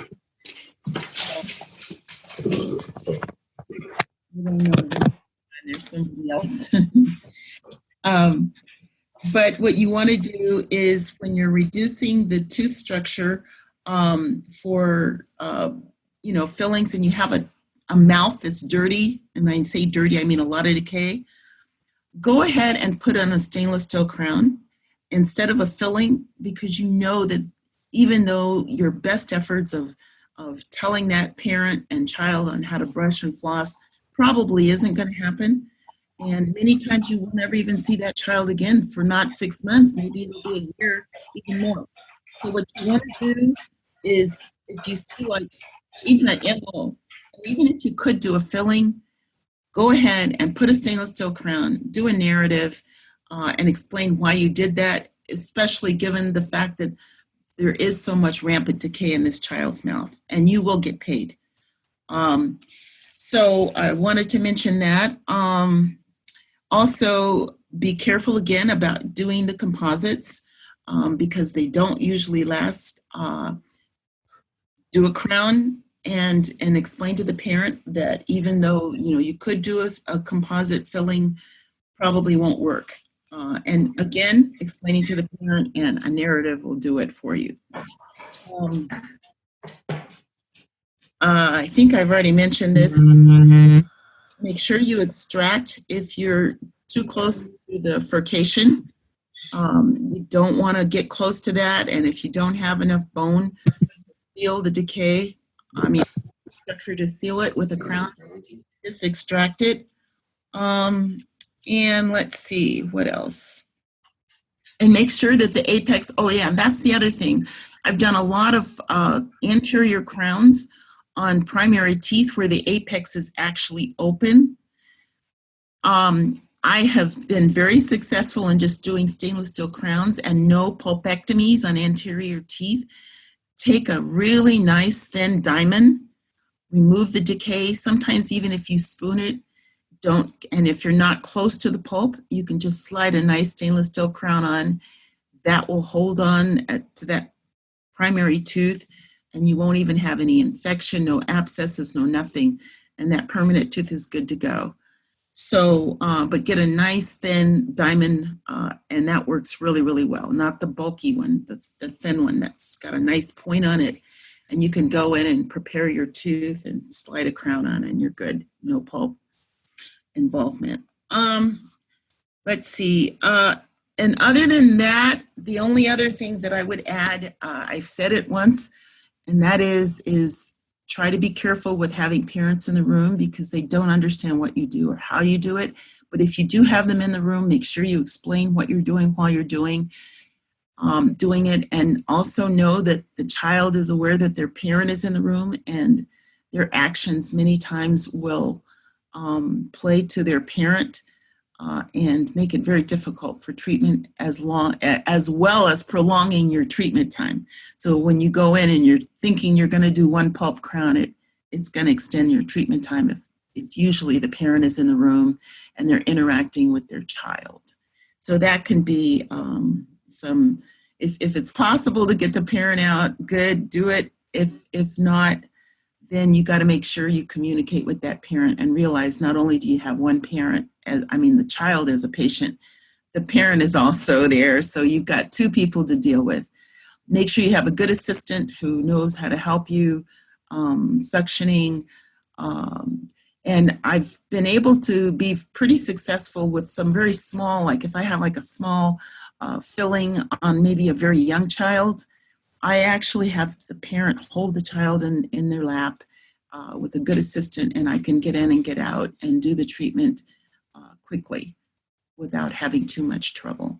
Okay, that's about all I have to say. I think everyone else has been so complete in their presentations. There's not a whole lot more that I can add. But if you have any questions, I'm very, very happy to answer them. Thank you very much. Oh, great, Doctor. This was great. I certainly appreciate you and what you've contributed to my organization and what you're contributing now to the community, this Denti-Cal community, and the kids and the parents that need these services. And one of the things that I commend Dr. Ford for, she travels quite a bit to areas like Central California to render care. And that's one of the big things, is getting others to go to those areas is really great. So one of the things that this program and all of the incentives to the DTI program and what they're trying to do across the state, the country, so forth, is to incentivize people to go into those areas. However, LA is even one of the areas, and some of the big cities, and it's mostly what we're dealing with mostly at this this Medicaid Masterclass. And I hope the doctors will stay in and join in whenever you have something. Hopefully you can unmute yourself and join when you want to. But the reason I started doing this Medicaid Masterclass is part of who I am, and doing pedo as a GP and moving around and then starting a lot of offices. Like I said, I've learned a lot from people like Dr. Ford, who are our specialists, and working together with a lot of them. Shout out Dr. Linda Barconi. When I first moved out here, she helped me. I was working with Don Brown. I worked with Dr. Scott Jacks. I worked with, all of Dr. Prasad when he was out there, and Dr. Rice. All of those guys, mostly were pediatric dentists, but I worked with some really good GPs that were rendering care. And I tell you, part of the thing I learned was to go in and look over her shoulder if I didn't have a patient. And that was what I tried to do as far as teaching pediatric, because, you could do but so much as far as showing someone something on the screen and talking to someone and sitting in an office. The way you really learn to do this stuff is actually experience and watching, and then asking other people, what do you do at this? Or if you get a chance and they're working and you don't have a patient, to get in the room with them and just bend down and look and see what they're doing. Well, doc, why did you do it that way? What? And get their feedback, because if they're doing it that way, they have a reason. And most of the time, like I said, we have about 7 procedures that we do, and I'll run through those hopefully. But most of the time, if you're doing something, you do it routinely, because that's the thing. And that's the reason I kind of encourage most of the doctors who are doing this thing, pedo as a GP, is to kind of stop doing the other stuff if you get a chance, because it takes so much. It's not necessarily and I have it in there somewhere, but when I worked for Dr. Brown, he used to say, Lanier, a well-trained chimpanzee can do most of the stuff. It's probably 80% of it, but the other part is working with the kids and knowing when to do what, how to convince the parent. Like Dr. Ford was saying, and my wife reminded me a couple of days ago, and I was saying I've been chairside all of these years. He said, don't say that, because it's not right. He said, when we first met, you had started to slow down. And I have, like I've done pedo as a GP for umpteen years, but the past 15 years, once you got to a certain number of offices, I had to pull back, and I started doing it less and less and delegating. At that point, the big thing for me and working together with Teresa is to control what the other doctors did, to not run our organization in the ditch. And Dr. Maradian spoke of that, is that you have to really watch. And now, as I was saying, it's more on the rendering provider, but you have to prevent running yourself in the ditch and letting somebody else pull you in the ditch. And therefore, the quality of care is very, very important. And having a treatment plan, and I'll go to that. I'm going to start through my slides, because I'll talk and then I have to go back through my slides again. So starting with this initial exam, that first contact with the child, well-trained, communicative staff. I don't say that word very well, communicative staffer, usually the first to communicate with a child. You got to have somebody that's trained and give them scripts so that they can say, what they're saying, because you don't want them out there winging it. You want to know what everybody is saying. You want it down, because I find that a lot of times, and I talk to a lot of people, a lot of times people jump into Medicaid and they think, well, I'm dealing with a less sophisticated population. I'm not going to do this and I'm not going to do that. And you put yourself up and them down, and then you become, you're actually considering their status and social status, and therefore you're not communicating well. But anybody out there that has a child knows every parent, I watch a lot of these documentaries of animals, the same thing. When it's your child, you care more about that than anything else. And you want to know that, as they say, nobody cares how much you know until they know how much you care. So it's and that's why my company was Kids Dental, K-A-R-E, care with a K. The K was kindness. You have to be kind, and you have to communicate that in your whole, your communication. The whole organization has to communicate that. So make sure that your people are trained. They do things like introduce the doctors and the x-ray techs and everybody else. And it's passing along, and that whole thing is flowing throughout your office. And as they say, most of our population are going to be Latinos. So meet the kids. But so you want the parents to kind of oversee over here that you are kid friendly.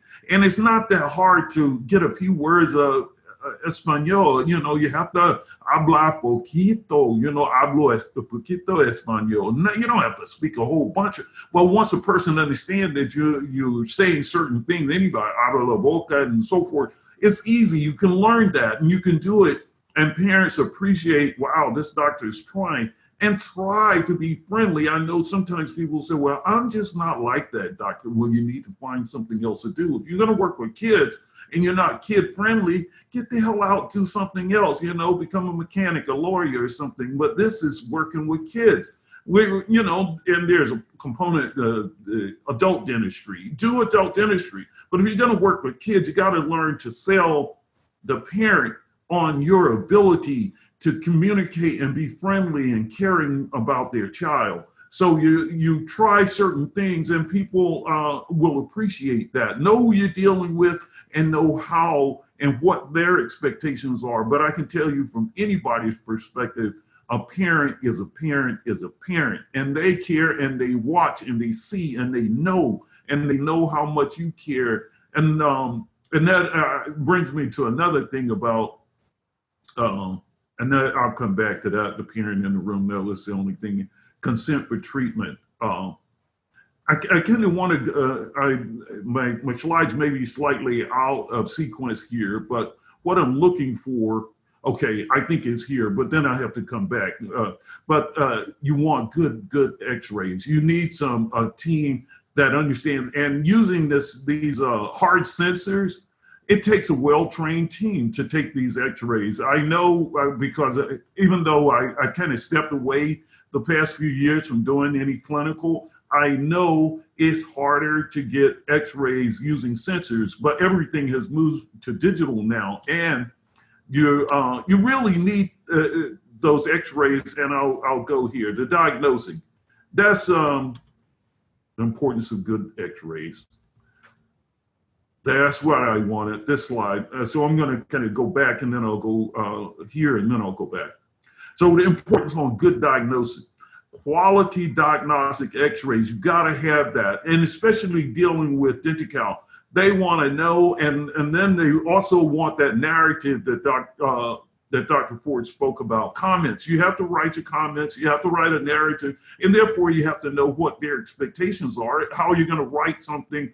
Because sometimes doctors get to the point, they just leave it all to the biller to put in the explanation. Billers have 3 or 4 things that they copy and paste, and some of them just don't fit. You've seen it.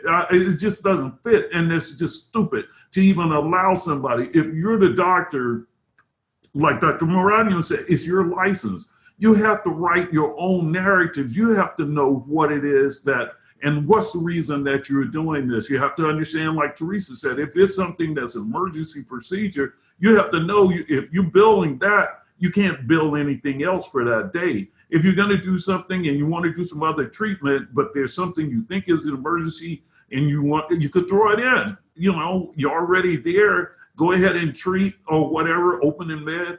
But if you want to get paid for that, you need to do it on a different day or do it the first day. Of course, that's the reason they're there. What's the priority for the treatment? If that's for an emergency, treat the emergency. A lot of times greed takes over and doctors jump in and start, well, I want to do all of this treatment and kind of skip over. I mean, some things are just boneheaded and just stupid and greedy.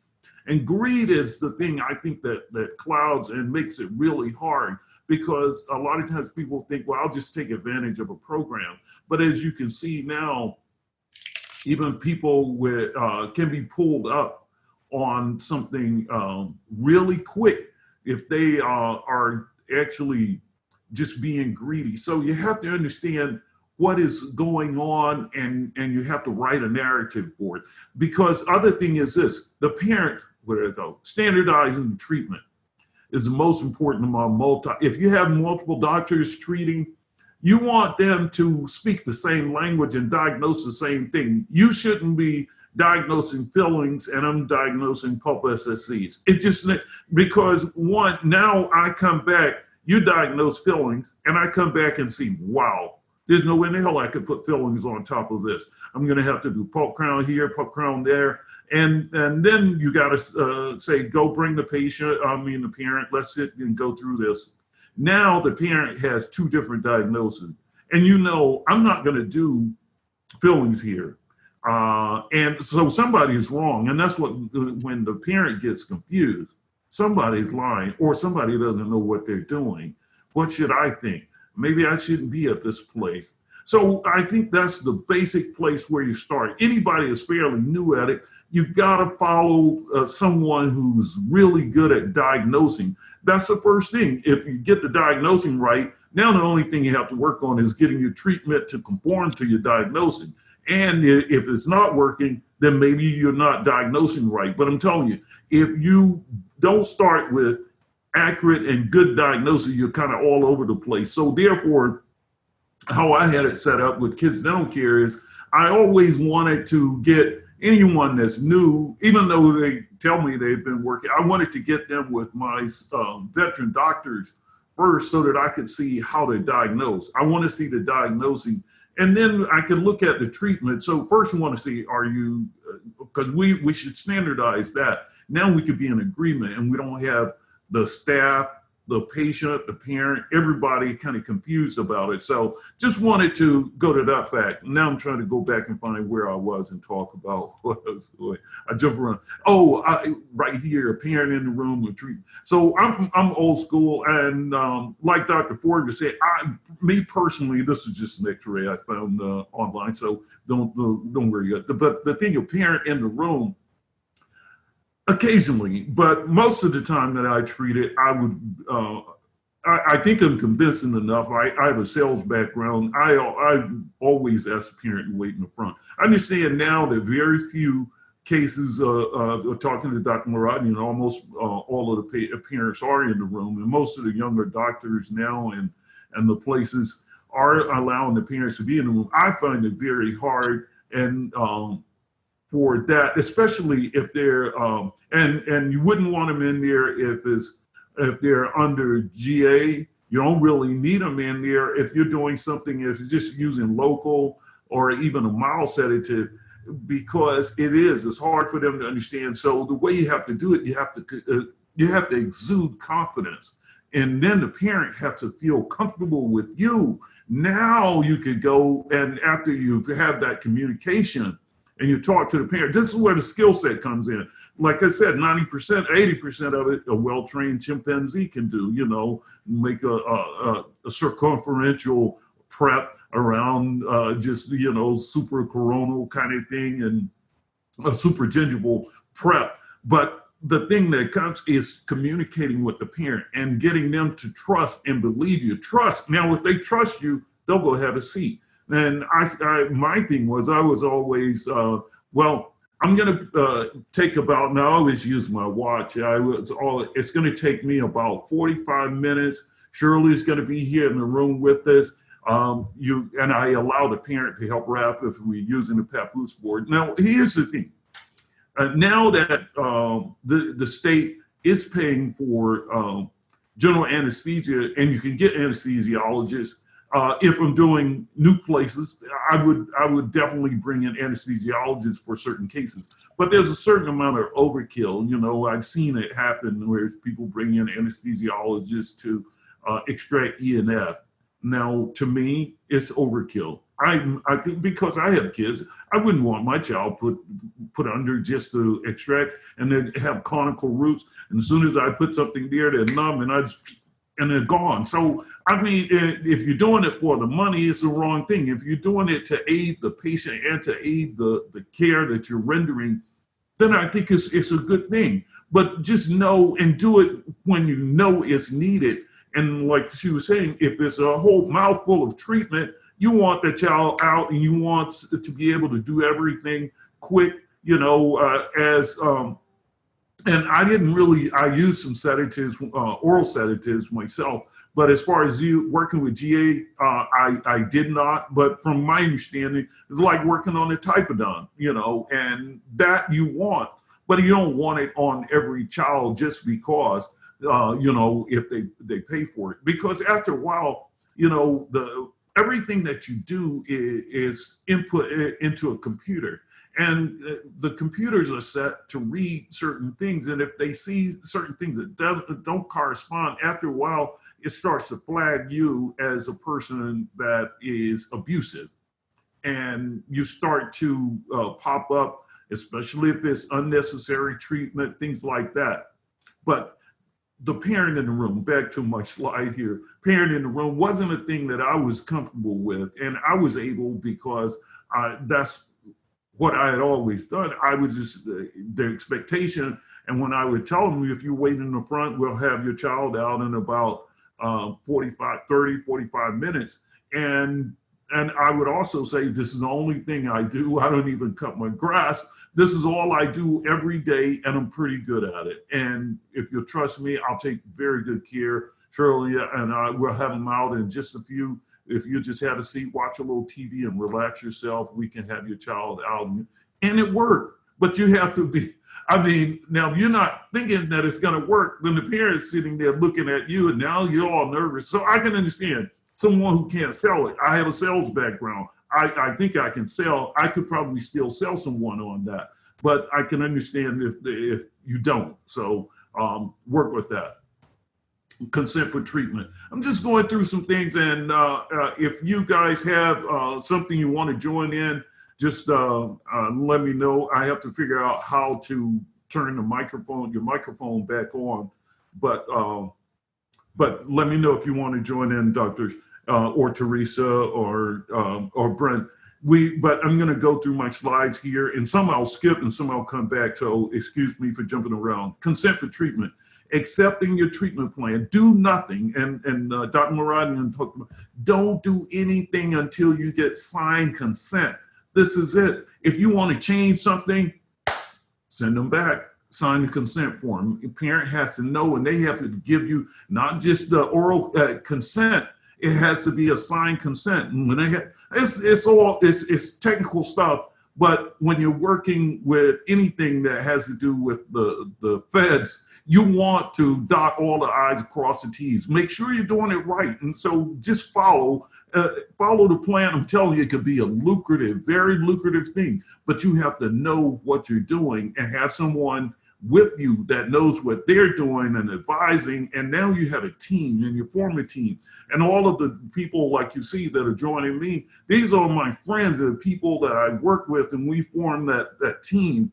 And that's how you get through the thing. You know, my job was, once I moved from doing a lot of the clinical to becoming an administrative person running, it's still to keep everybody else within the lines and make sure no one gets outside and does something wrong to hurt the organization. And at the same time, do things that help the community, that they can appreciate. And it's always about how much you could give back. You gotta be giving back and showing a lot of love. And then the love comes to you. But you don't trust that, you still get them to sign.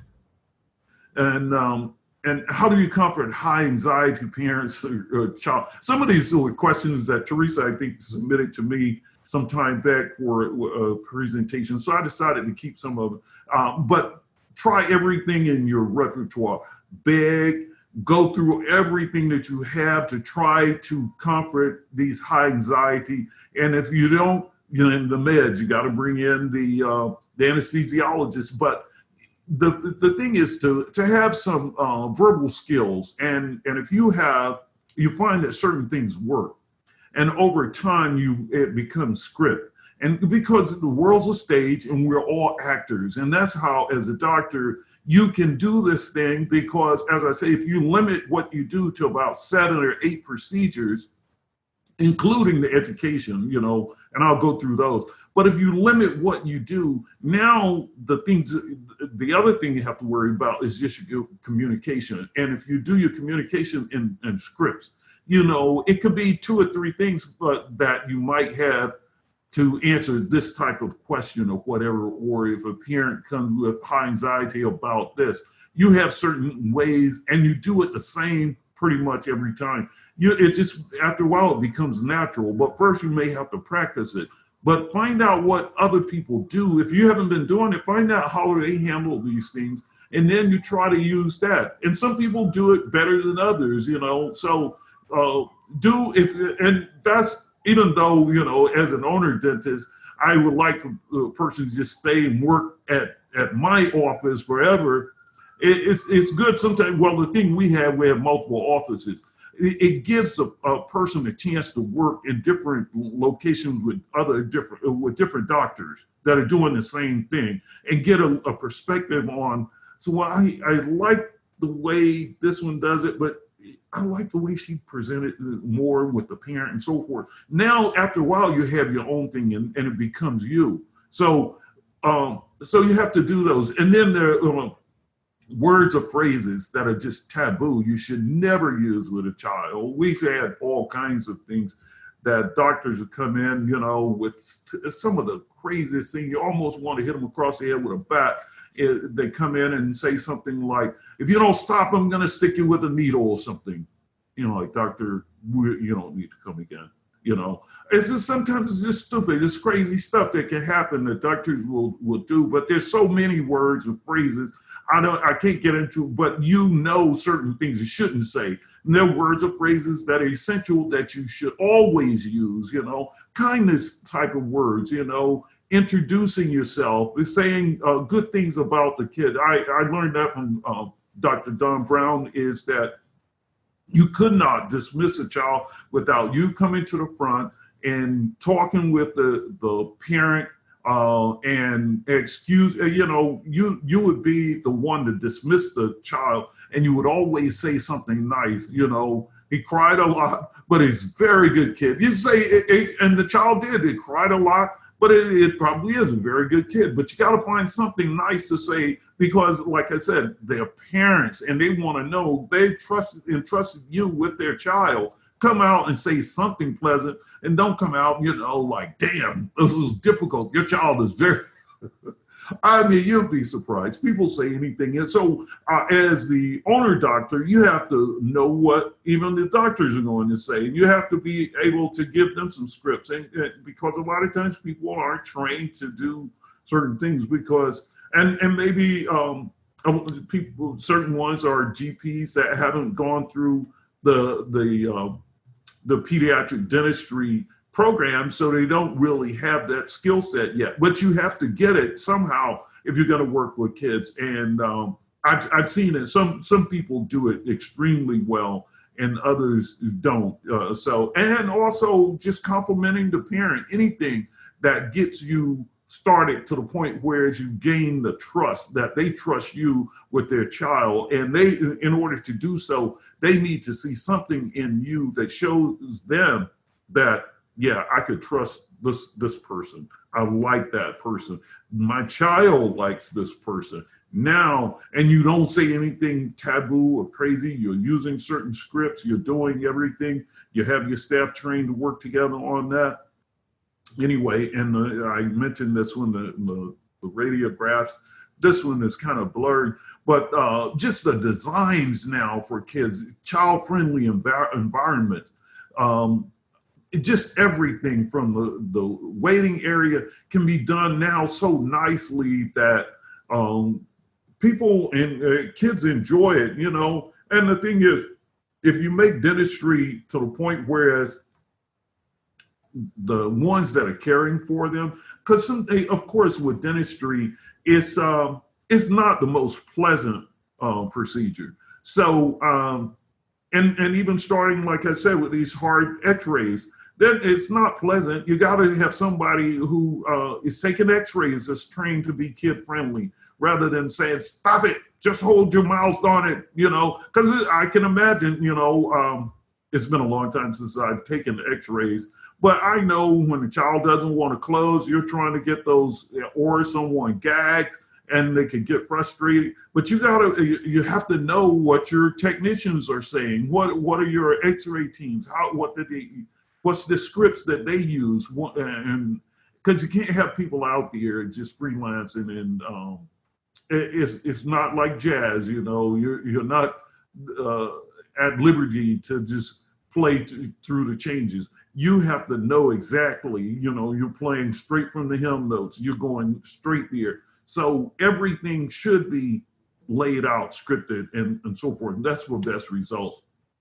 Sometimes it's a visual exam, if it's necessary. Like I said, being very friendly, and Dr. Ford says sometimes she has the parent holding the child, and you can go through whatever, especially getting that exam, but if you get the exam, then for the treatment, especially if there's rampant decay, I'm not going to have you doing this for the treatment. I would probably, if it's a child that size and we need treatment, and it's rampant decay, of course, they're going to get a papoose wrap, because I'm trying to do what's best. I know a lot of times different people, sometimes specialists, oh no, I would never use that papoose. Or somebody out there that lies and say, well, I could do all the treatment. I use vocal anesthesia. And I took a program at whatever. And I say, quit lying. I've been doing this all my career, more than half my life. I've been doing this thing. So it's no such thing as just being able to work on a 3-4-year-old that has rampant decay without something, whether it's they have general anesthesia or papoose wrap and a mouth prop. But you got to do the work. And if you're going to do the work, some things and especially if it's Medicaid and they're not paying for everything, then you have to know how you're going to render care. And in California, more than 50% of all the kids are at least Medicaid eligible. So there's a lot of kids. And now with the pay, the reimbursement increase, a lot of doctors are signing up. So there's a big need to train people to do this thing right.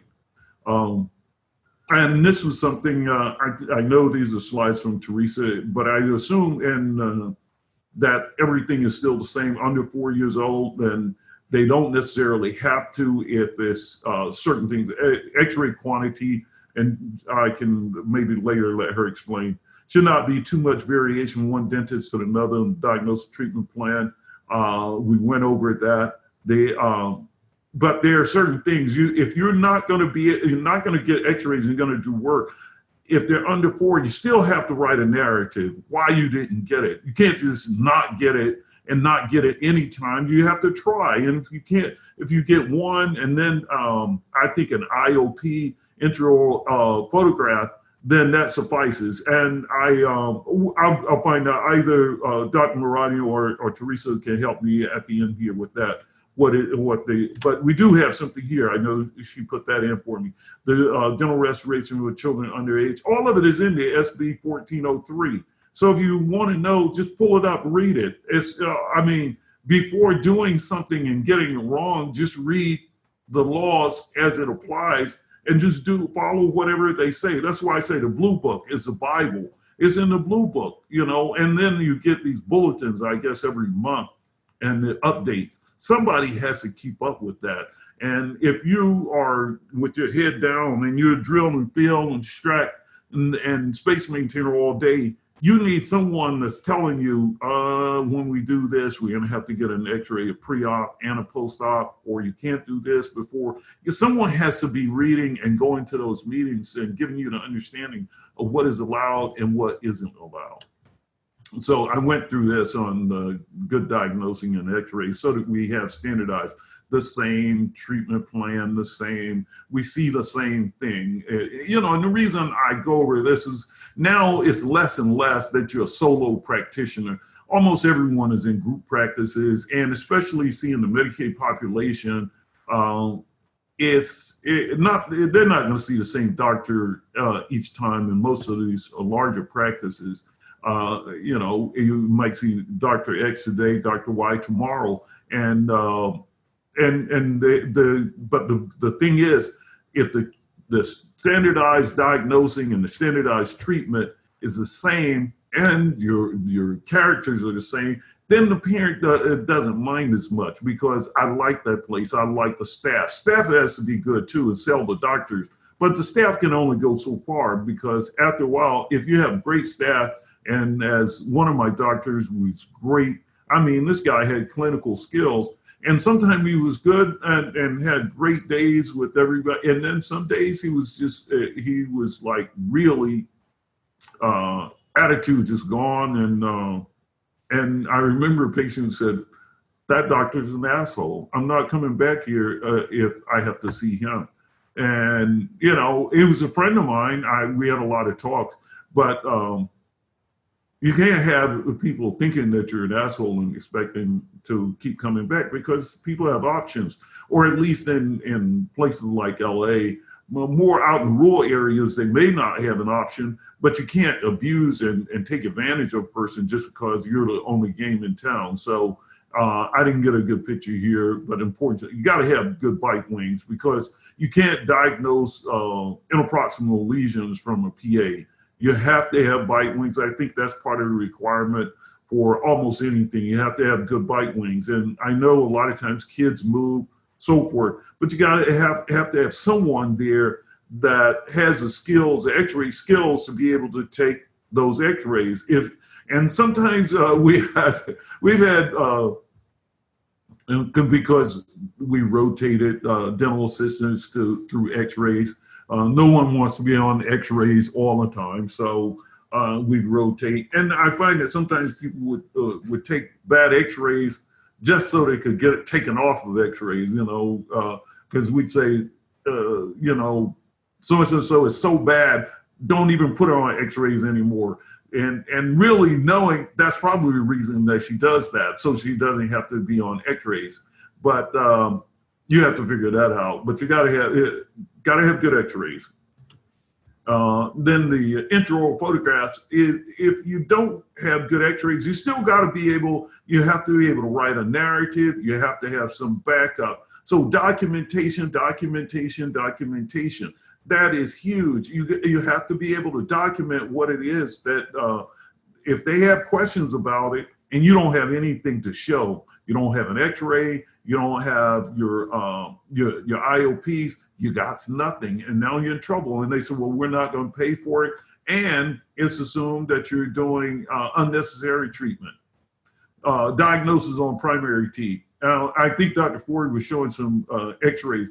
Now this was one that I did some new smile crowns on. So some of my old X-rays. A grandmother, you know, this grandmother wanted, I think she was going to a wedding, and she wanted her grandson, I think he's in the wedding. And I told her, these are down to the stub. But she was like, doctor, you got to help me, do something. So like Dr. Muradi was saying, when you're dealing with these new smiles, especially, you got to have some structure on the palate. You got to have some palate, got to have that cingulum in the air so that you can kind of move it down a little bit, kind of get it to get in more a lingual version. Because if you don't, it'll be sticking out there like, you know, Bucky Beaver, and you haven't gone out there. But here, the only thing I had was some root form, you know. I managed it because, and I don't have the X-rays, but I didn't see any periapical lesion, and I explained to the grandmother that they may pop off any day. So I went through the whole thing with her, but the main thing she wanted was to get through the wedding. So we did this, and I think they held for quite a time longer than what I imagined. These are old slides, so and preventive services. I would click on this, but I'm afraid if I go to this domain, I'll get lost. But I do have an assistant here. I'm going to see if I can do it. Guys, if I get lost and can't get back to my page, bear with me. Let me see if I can do this. But I wanted to show, if we go here, okay, now this is domain 2 for this carries risk assessment. And now it's been added 29 counties, and it's almost everywhere. You know, if LA is on there, they have an asterisk, and these are new counties that they have the asterisk. But these are places where they're paying, and as Dr. Muradi was saying, it's some approved training, and I think it's short. I was looking at it, it's only an hour or 2 hour thing. I think you could do it online, and now you enroll in the program, and you get extra pay and benefit for doing these carries risk assessment. And this is domain 2. There's domain 1, 2, 3, and 4. And oh, okay, once you're in there, you can do a reimbursement every 6 months for $126, and it has nutritional counseling. Oh, that's what I was saying, educational things, motivational interview, carries risk assessment low. And if it's a high risk assessment, well, it's every 4 months. It's the same 126, but it's every 4 months. And look, they go even 3 months, and a high risk only interim carries arresting medication. I guess that would be, I'm not in the program, but I would imagine it would be something like some sealants with, what do you call them? God, I'll get it. But anyway, if you're doing those kinds of things, then it's going to pay off well. But you have to read, and this is just, I just clicked on domain 2. But you can go through all of that. If you want to participate in a program, you get someone that one, if you're treating provider, you got to have somebody that understands this whole thing and what we're doing and how we're doing it, how does it work, signing up, understanding what you're doing, working with your hygienist, so forth. But it could be very lucrative, but you have to understand what they're asking for in every case. I'm telling you, that blue book, the Bible, and these guidelines and bylaws, compliance.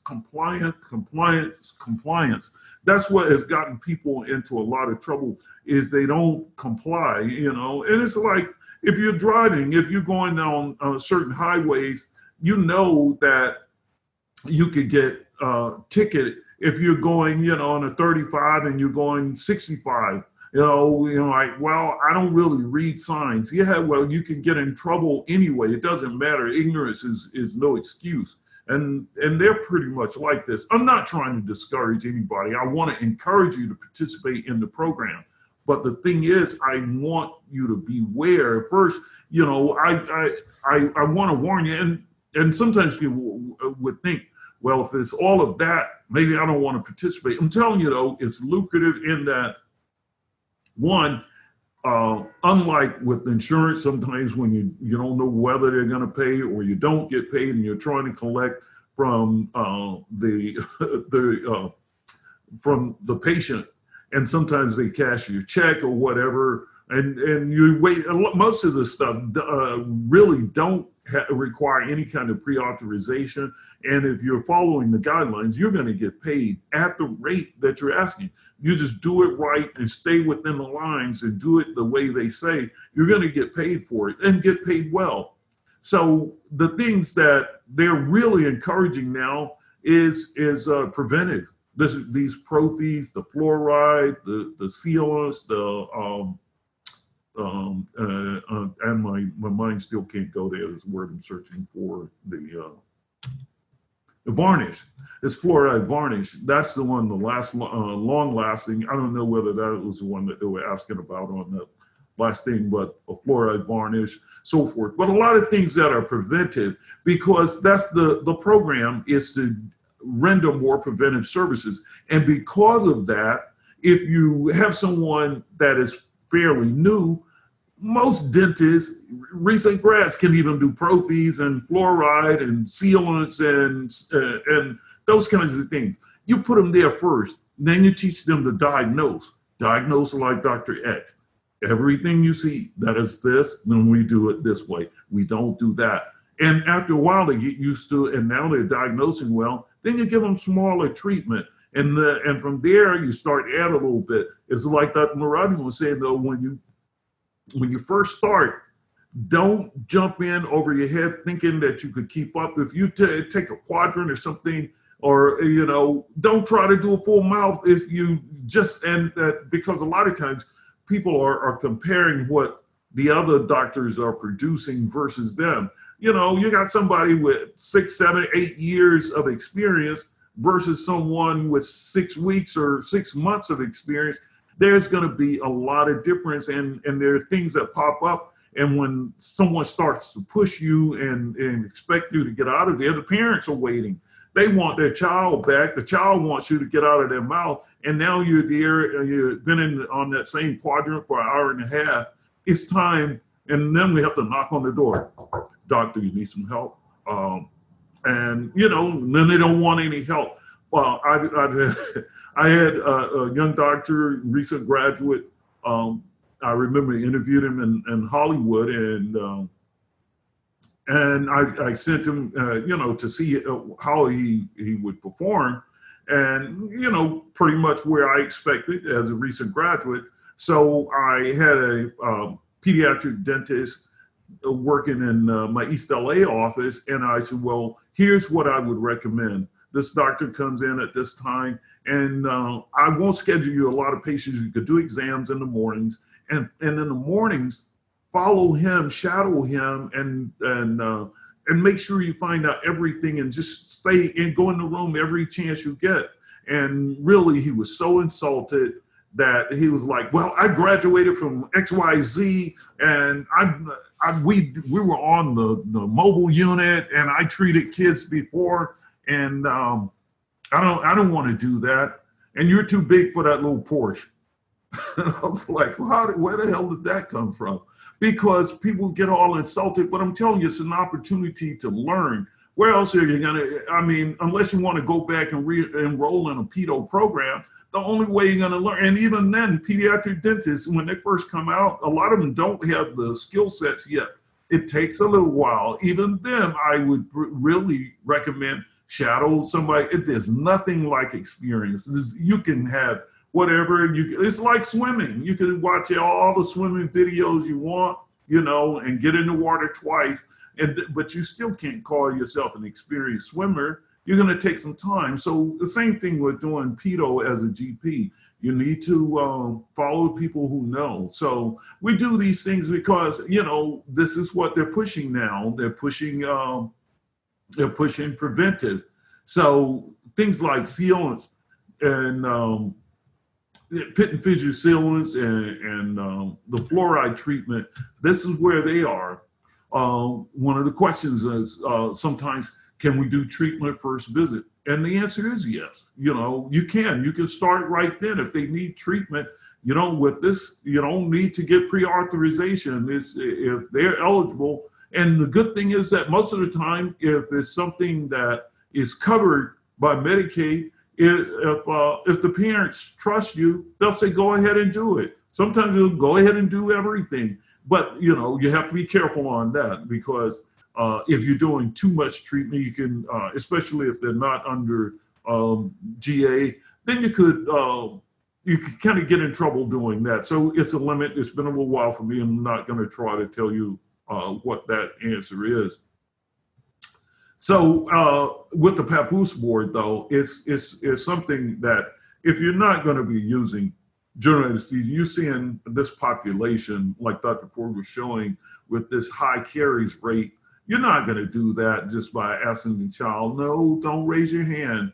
You're going to have to, because you're here to help the child. And a lot of people don't do things because they're saying, well, my limitations are, we're going to have to refer you to a specialist. Well, if you got to refer everything that has something like that, you need to be doing some adult dentistry. We're talking about doing some pedo in a certain underserved population that normally isn't seen by specialists. Excuse me. That normally isn't seen by specialists. So, so as a GP, how are we going to render care? And a lot of, like I said, a lot of people will say whatever they want to negative about a papoose board. But if you're treating this population, then you're probably using it. And if you're using it, never leave a child unattended on a papoose board. Never, ever, ever. That's a biggie. Never, ever. Even if they say, well, I was leaving out the room, what we would have them do is switch. You buzz someone to come to room 3 and switch. If you're waiting on the doctor, or you got to unwrap the child, and if the mom is there, let the child sit up, but you never leave them. Anything can happen. They start choking and all kinds of things can happen, things that you don't even want to think about. But never leave a child for a second without that supervision. You have to have somebody there. So, and it's normally, if you're going to be out the room, you want to take the mouth prop out, suction the child. It's going to be a long time. You take them off the papoose and leave them with the parent. You know, if you're anesthetized and you need to leave and go do some other treatment, if it's going to be a while, you don't want to leave them on their papoose for a long time. Sometimes you can unwrap them, let the parent come, and console the child, talk to them about what they're feeling, the anesthesia, and that it's not the only thing. They're numb, but we're going to put them back. And when you do, if you put them on the papoose board, you get mom to help wrap the child so that they see what's going on, how it's done. And then once they wrap, so now you got consent, you got written consent, and the parent even help you wrap the child. And you could say, okay, now we're ready to go ahead and do the treatment, mom. You can have a seat in the front, bam. And you did that. But back to that thing, never leave them. Mouth props versus bite blocks. I don't know what I want to speak about that, your preference. And then there's anesthetic preferences. I have my choices that I like, but I'm not going to get into that because, like I said, it's been a little bit since I've done the clinical treatment, and I'll let you guys.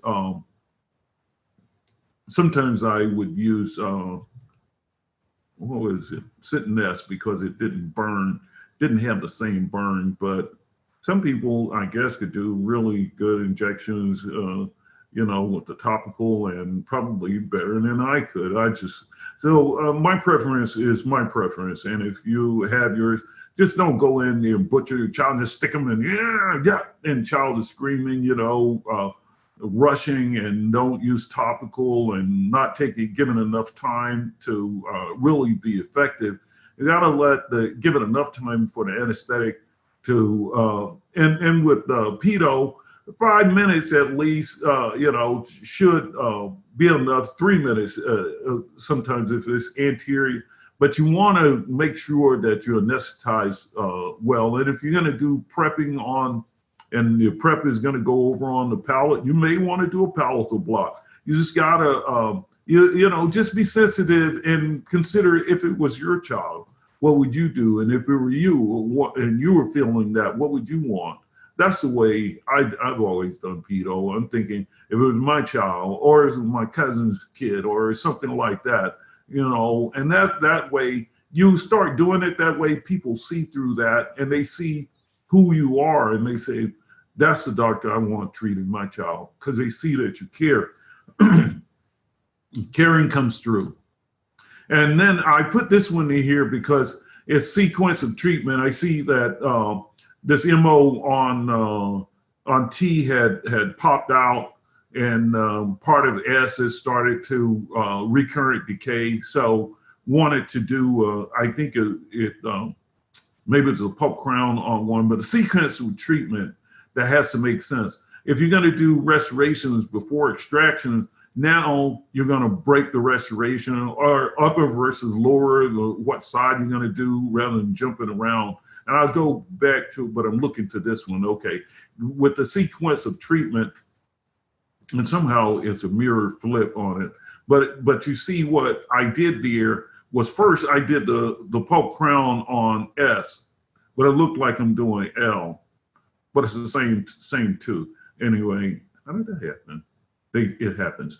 Well, anyway, now you could do that MO, because you can just go in there with here we use a little matrix strip, but now you can go in there and do that. But if you did that, the filling first, then you're trying to put the crown in there on a fresh filling, it's going to pop. So a little thought, and just to understand what you're going to do first and what you're going to do second, it becomes a thing that after a while you speed, and just by knowing how you're going to do this thing, it becomes like that. And you don't really have to think about it.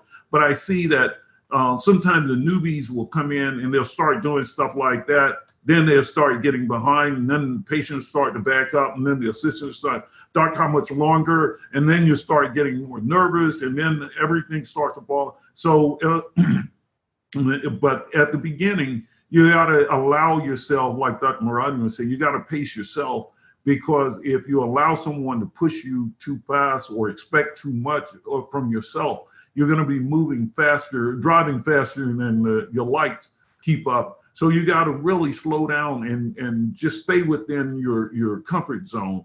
do what you're comfortable with. And over time, you'll get to the point where as you could do those things quicker and quicker, but only if you're limiting what you do mostly to pediatric, because it's the frequency that you're doing it. You know, I studied a little music. My son studies piano. One of the things that with music, when you start learning a new song, is put the metronome on a low thing. All the instructors say it's more important to get it right and be on the beat. And once you have it and you've done it that way for a while, you just turn the metronome up a little bit. Now you're doing it still on that beat. You're playing the right notes and you're hitting it right. After a while, you can turn it up faster and faster. Now you're really hitting. And you turn it up after a while, it's like, bam. And now you're rocking. But you don't start out practicing a tune like at that speed from the beginning. The same thing with this or anything that you're learning. You got to start out slow, and especially something like this. But I understand when you graduate, you're like, no, I'm a doctor. I'm going to keep up. And Dr. X is doing it. And we seem as though I'm as good as her.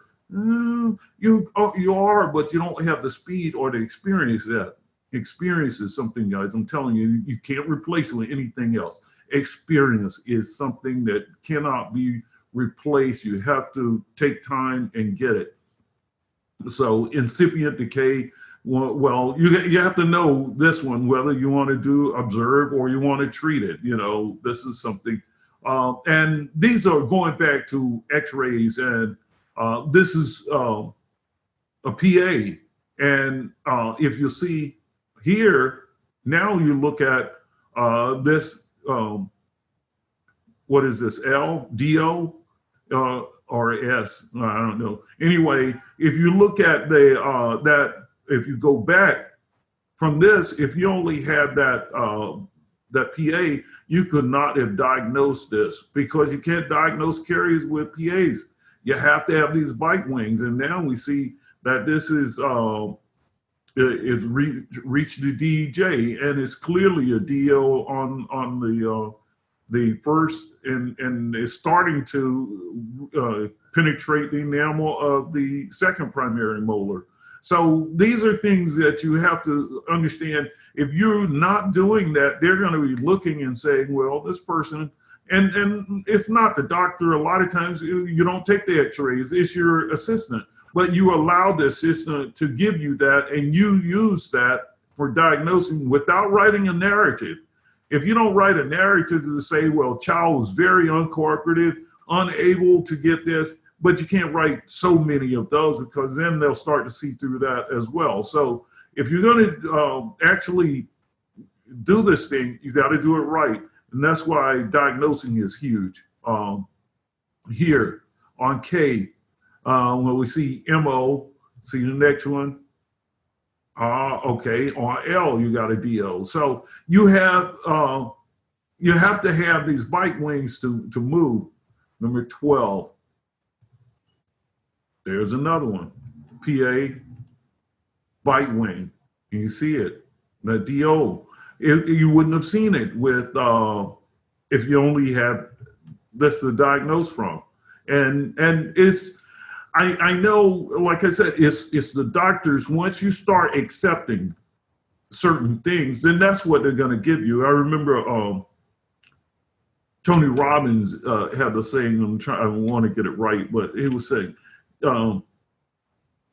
you will get what you accept. It's something like that. What you will accept is what you're going to get. And if you start accepting this as, these are good x-rays, doc, and you say, okay, I'll see what I could do with that. But you have to, at some point, you have to say, this is unacceptable. I can't work with this. And you have to go back, either show them or tell the owner doctor, get me somebody that can take some x-rays. This is not acceptable. I'm not going to put my license on the line and use these unacceptable x-rays when I need bite wings. The only thing they give me are PAs. So I'm trying to see here, DO. These are some old ones. I'm going to go through a lot of this stuff. Use of glass ionomer as a restorative material in primary teeth. I think this is something that is very important as you get into fluoride releasing, and especially in this high caries population. Sometimes it is, especially in primary teeth, it might be situations where you could just remove some decay, put a matrix there, and inject some of this glass ionomer, and some of it now with the composites, glass ionomer or fluoride releasing. You can do a lot of things, and sometimes you're using that because now less and less people, even with Medicaid, are accepting of all silver fillings. So you have to use something, these white fillings, fluoride releasing, and therefore it's putting the fluoride in the oral cavity and maybe helping you prevent other things. Because we've now moved into a preventive domain, whereas you're getting paid for mostly preventive services. However, if you are in some of these high caries risk areas or underserved areas, there's going to be a ton of treatment that is needed. So someone has to take care of the treatment, but at the same time, you're doing a lot of preventive care, and now they're paying you well to do the preventive. That brought me to one of the things that Dr. Muradin was saying, was that just focus on doing good dentistry. Even when I have days, and when I was back doing a lot of the clinical work myself, and I was working 8 to 8, I noticed some of my bigger days, I could go half day and just do all prophies and fluoride and sealants, and prophy and fluoride and sealants. And then all of a sudden in the afternoon, I get 3 big cases. Right there, I made my day just by having all of those prevented, and now 3 bigger cases, knock those out. Sometimes, you know, along with the 3 big cases, you had some moderate, smaller stuff. And like Teresa was saying, it's from 2 till late.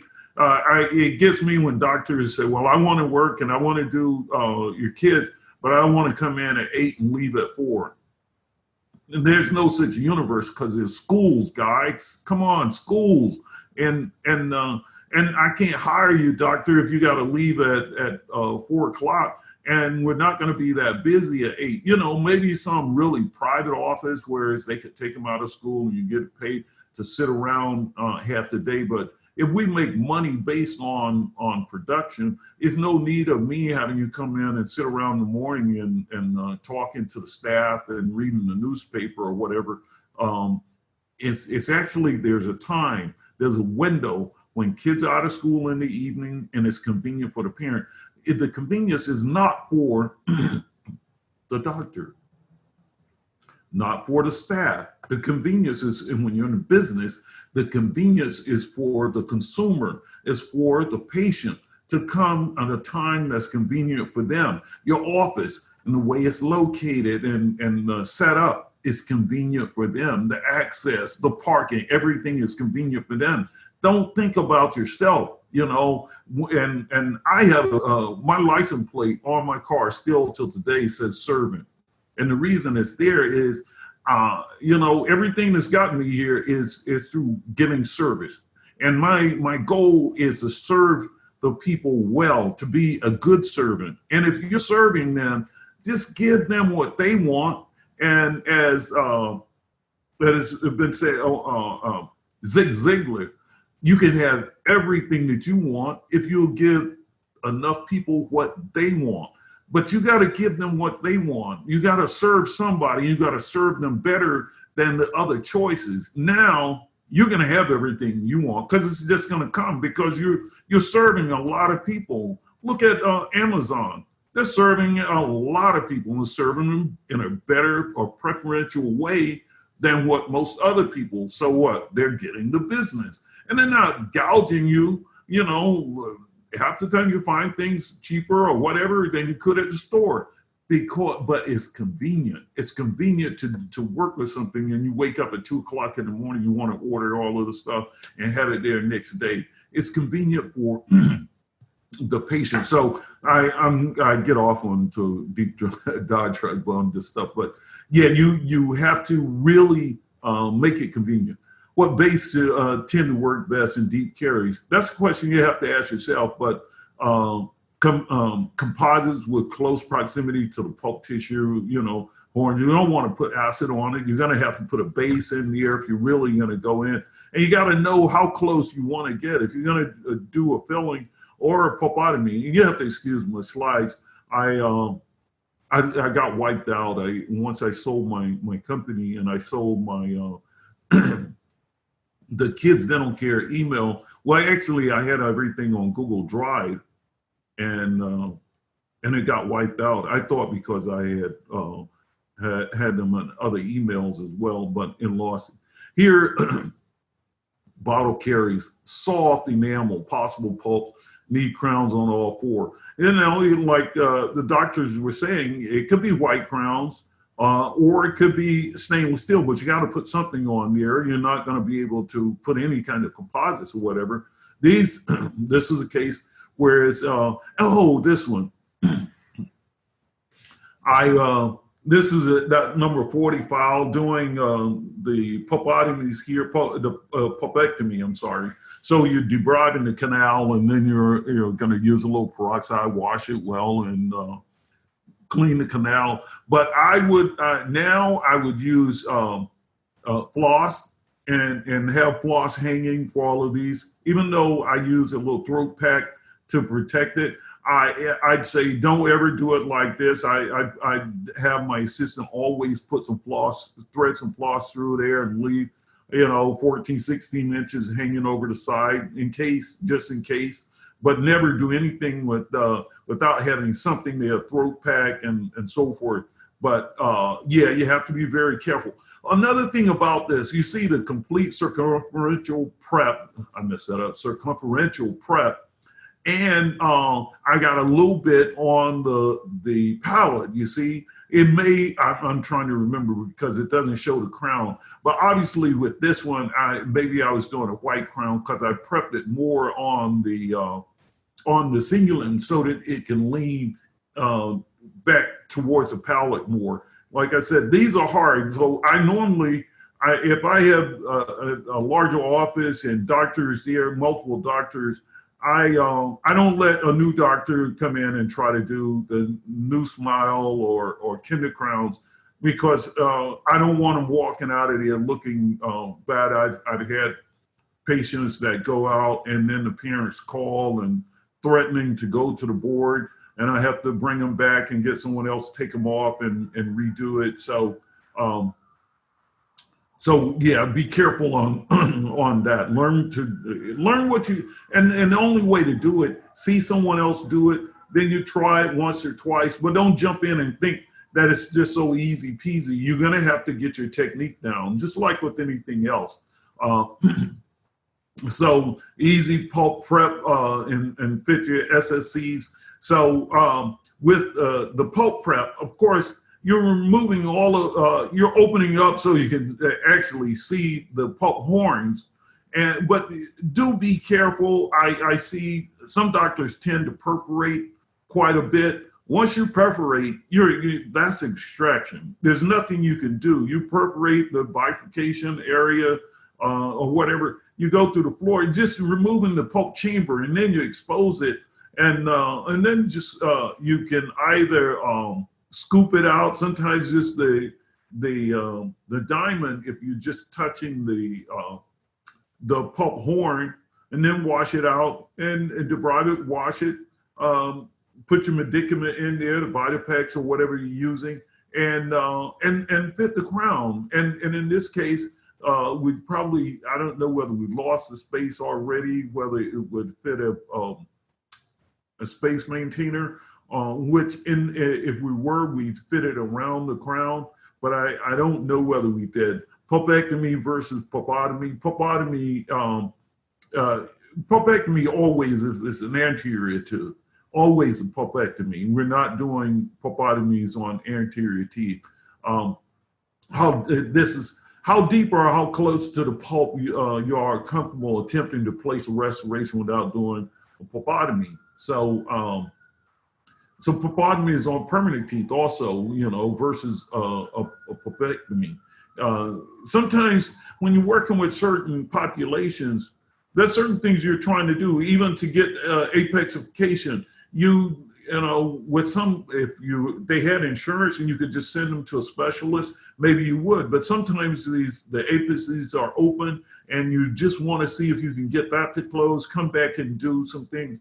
We're working, this is very specific for this population. It's not, depending on what a person can afford sometimes is what you have to do.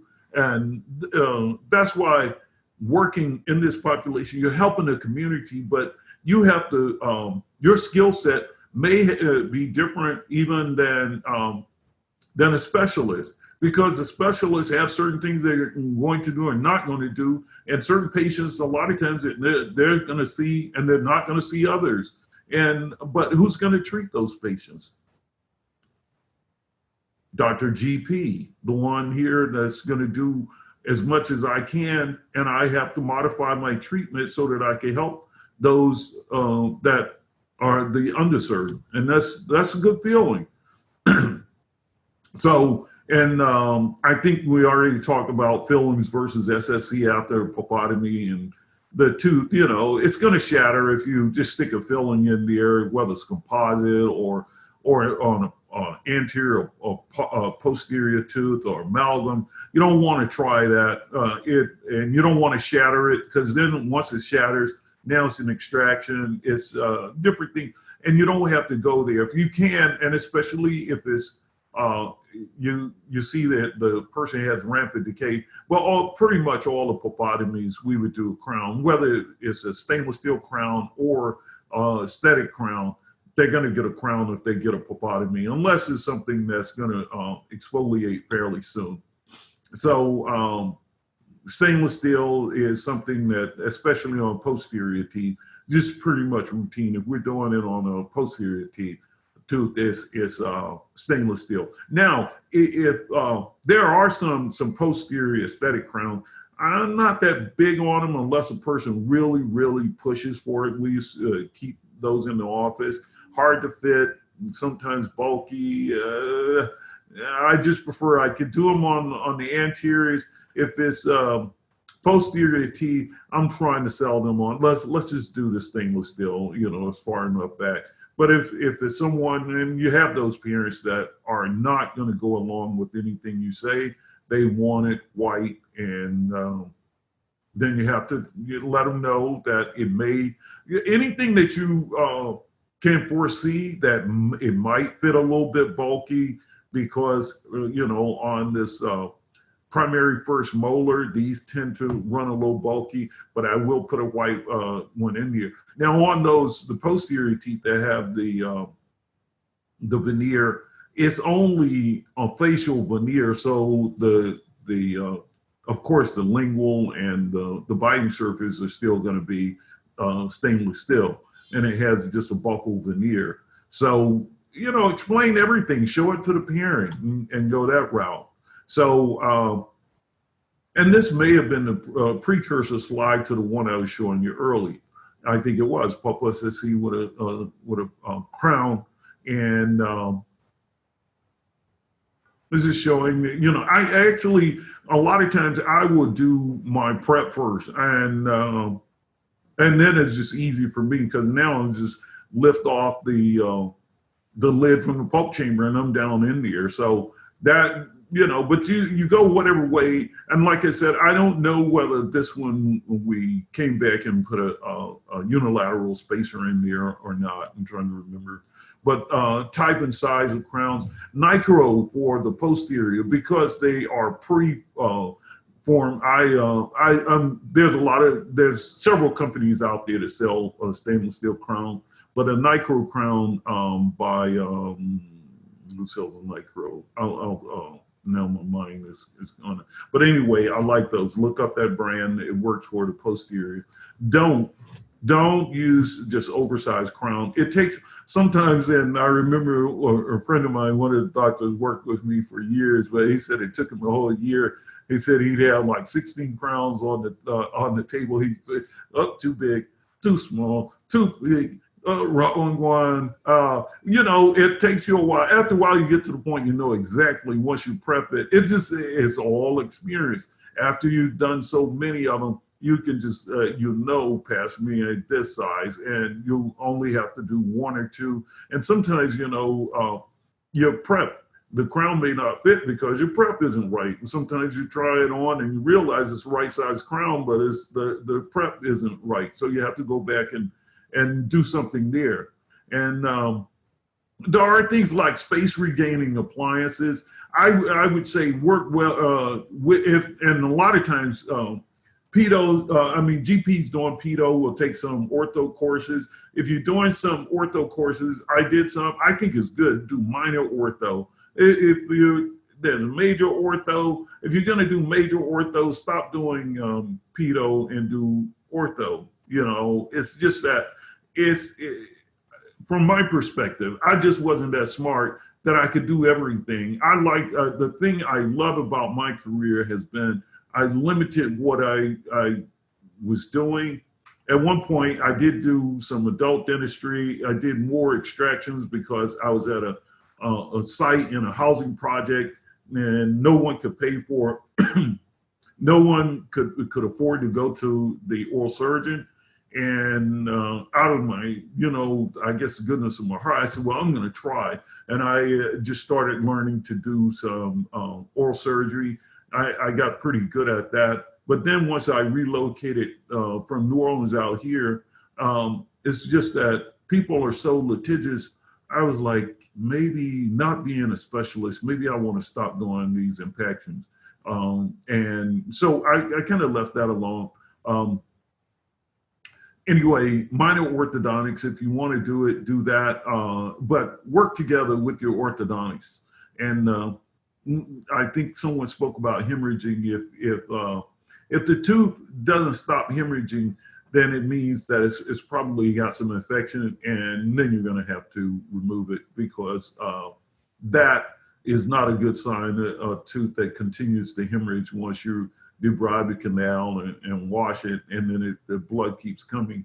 It's probably infection. It may not have shown on the PA yet, but you're probably going to have problems. Do follow it. If you decide I'm going to go ahead and try it anyway, but you may have them back very soon to do an extraction. And check your bite. Always, especially in crown, take the bite block out, have them bite. Sometimes you got to kind of push your chin to get it to the point that you can see that you've gotten the crowns down well. So you can see it's not the most beautiful thing, those anterior crowns. Excuse me. But sometimes it's all they pay for, and the child needs those, so you're gonna have to put them in there, and or do the acrylic crown. You can do a strip crown. I've never been that fond of strip crown. Water get underneath, and somehow they start to turn black, and you have to do them over again. Either it gets a stainless steel, or we get an aesthetic crown. And I never charge for Denti-Cal for stainless steel. If we're doing aesthetic, parent has to come up with the money, and that's just the way it is. It's the way we roll. Excuse the old mirror. This is probably a 20-year-old slide, and I can't remember where I was working there, but at least it was sterilized. But the main thing about this is you see here on the palette, this cement is too often an interproximal cement. You gotta make sure to clean up the cement. It's a lingual problem. Therefore that bite, you gotta check that bite. You gotta get them to bite so it'll ooze out, and then you gotta clean it well, and then clean again, and then use a little floss, because if not, they're going to come back with swollen gingiva and complaining a lot. And one of my professors used to say, if you can't find time to do it right the first time, where the hell are you going to find time to do it over again? Now they got to make a new appointment, come back. Just stop and just do it right the first time. Because guarantee, if you do it wrong and you leave stuff like that, it's going to come back. And after a while, it'll start to bite you in the butt. So just do it right. Stainless steel in the anterior versus the aesthetic crown. We just spoke about that. But there's there's a fee cost, because if it's Medicaid, not going to pay for it. Time. It takes more time to place them, and it's technique sensitive. So do learn to do them right. If you're going to do them the correct way. This, I think, is an anterior fixed spacer, to little Jimmy, I think I remember. So these are hard, though, because unless you have the lab to weld it or what do you call it, solder onto the crown. If they just solder onto the bands, a lot of times because of the bite, it pops out. And I remember this kid, it popped out probably 4 or 5 times. I got so tired of, because you can't keep charging the patient for it. You either got to do it over again free. So sometimes it is better to prep. If it's the molar like this, if you're doing one of these, just prep the molar, put the crowns on, take an impression, pop the crowns off, send it to the lab, have them back in a few days, and now it's fit to the crown, and it's soldered onto the crown, and you could go like that. Can't leave it off long, though, because the tooth will shift really quick. It will shift. So you have to have a lab and let them know, I need this back ASAP. I need a quick turnaround on this. You give them the impression, and they have to knock it out, and it goes in with the crown. So this will work if you do it like that. This is, I think one of my doctors was doing this case and showing me what she had done in this case. You could do beautiful composites in certain cases. Here, there was enough tooth structure left that a reverse bevel that you could do something like that. However, no guarantee that it could still pop, but it's enough tooth structure left here that you can do some composite. And some people do some really good work with composite. Other doctors I've seen, they pop out by the time you get to the front steps. And it's like, oh my God, don't allow that doctor to do any more composite. You have to take your time. You have to keep it dry, and it can't be too close to the pulp, because you got to use some acid to save this tooth. But if you see it like this and you can still save it, and do some nice work, parents will appreciate you for it. But it takes a little time. And if you're doing that, you're not getting paid as much, I guess, as a pulp crown, but you're actually gaining a referral, because these patients, once you do something nice for them, you feel good about what you've done, and they feel good about it, and they'll go out and send other patients. So stainless steel on permanent teeth, and you can do that. Sometimes permanent molars. You got decalcification and so forth, but they'll want to see PAs and bite wings, so forth. But sometimes you have to place it because the parent, they're not necessarily paying for a permanent crown, and sometimes they don't want to pay for it. And the only thing you can do is, it may not. I think for a permanent crown, they want to see that the apices are closed. There are different reasons, but there are times when you need to place SSCs on some permanent molars. Extraction of primary teeth. Don't do it just because it is erupting. Nature will take care of this. It doesn't need to be extracted. It's erupting on its own. And that will get you unnecessary treatment and put a flag beside your name when they start seeing that kind of stuff. So serial extractions can be defined as correctly timed, planned removal of certain deciduous and permanent teeth in mixed dentition case with dental-alveolar disproportionate in order to allow these teeth eruption. And you have to work with your orthodontist on well, you know, how they see it and what you want to do working with them. But here, I think I remember this case. This child needed some, it had these over-retained teeth. You see that number 8 starting to rotate lingual palatally. And I wanted to at least get them to the point that they could get the laterals in and then get them to the orthodontist later as, you know, to get more permanent teeth. So it's good to work with your orthodontist and ask them how do they want, because you got to have somebody who's sending these kids too. You're going to see a lot of this. And you got to ask, well, what do you want me to do in this case so that I can get this child to this point before, because I'm going to refer them to you, but I want to get these at least these laterals in, and then we'll have some crowded canines, I know, but you can take care of that. But you work it out with your ortho where you're going to go with that. Abscess tooth, treatment philosophy towards attempting to salvage primary teeth with an abscess. Never do it. If this abscess is an extraction, primary teeth with an abscess, extract. Space maintainer if necessary. Here, these, you know, are pretty shot.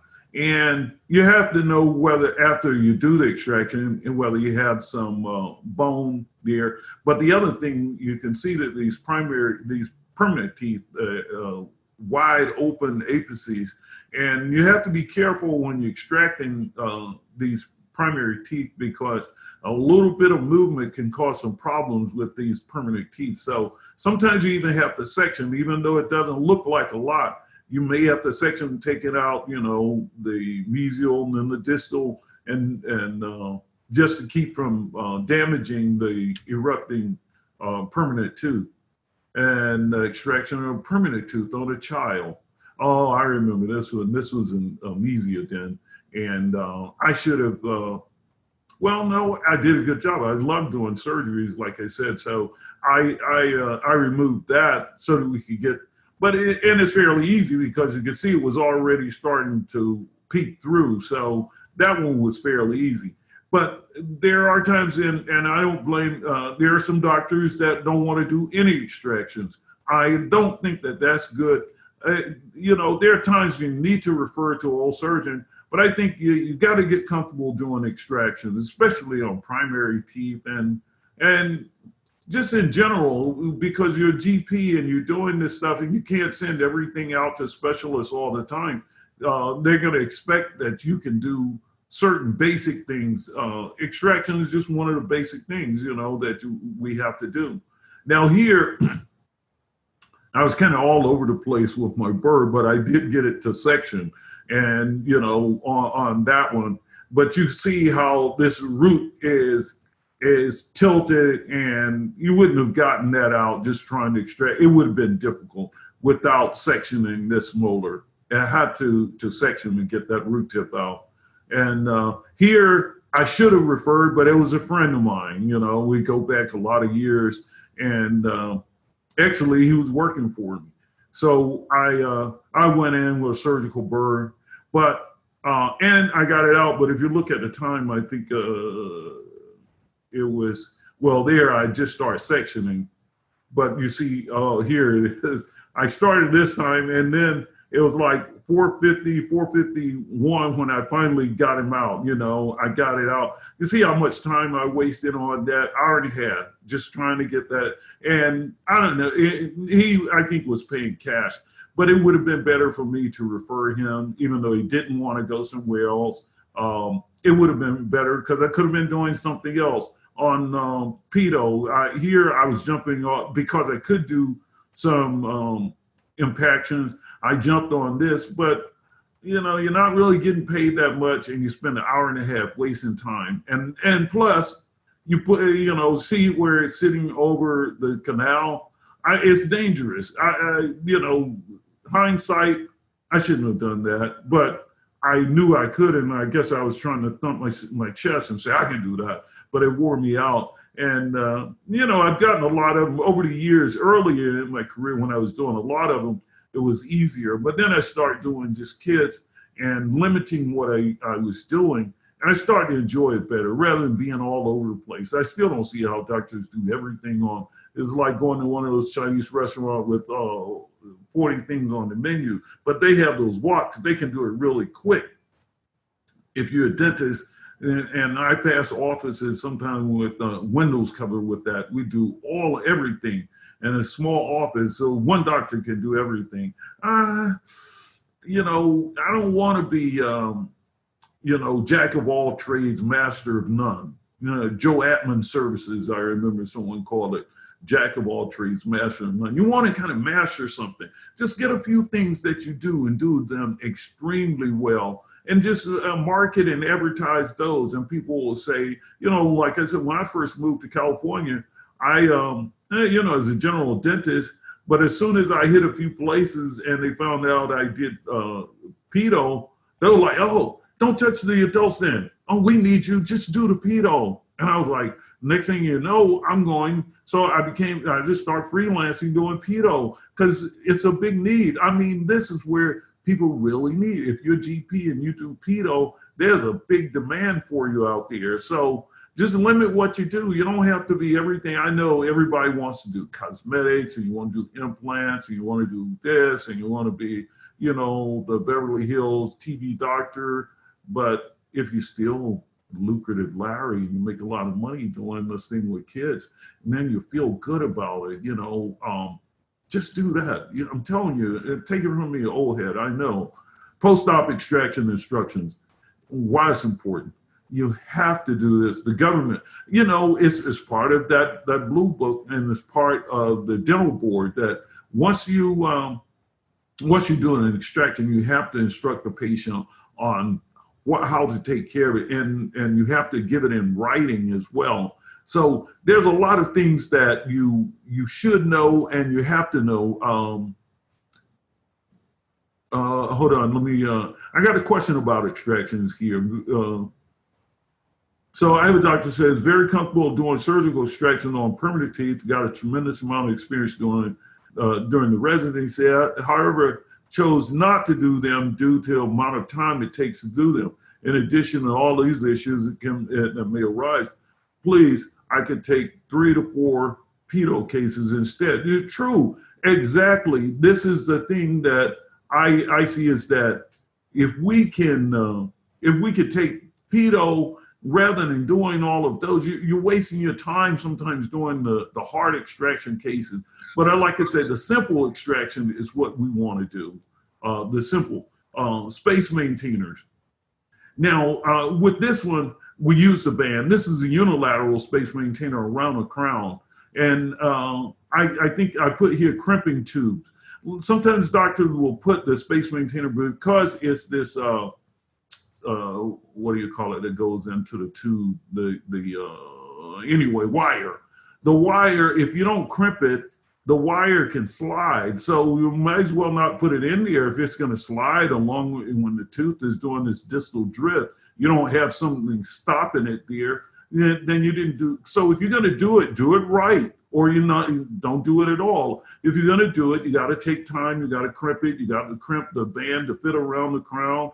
You got to clean up around there. You got to get it to fit up against the adjacent tooth, and you have to crimp it. So there's some things that you have to do if you're going to do that. And it's all, like I said, it's a few things: space maintainers, bilateral, unilateral extractions, preventive services, whether it's and your exam and diagnosis, the pulp crown, the SSCs.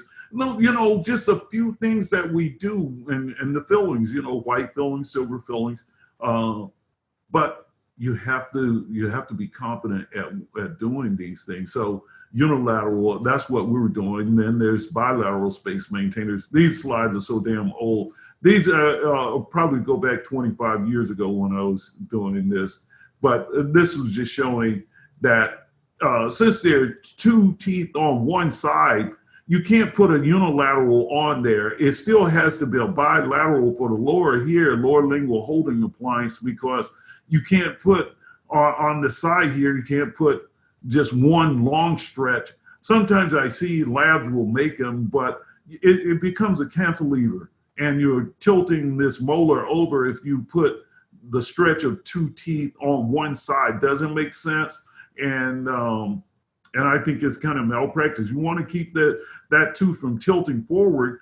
I would just put the band on both of them, you know, put a lower lingual holding appliance.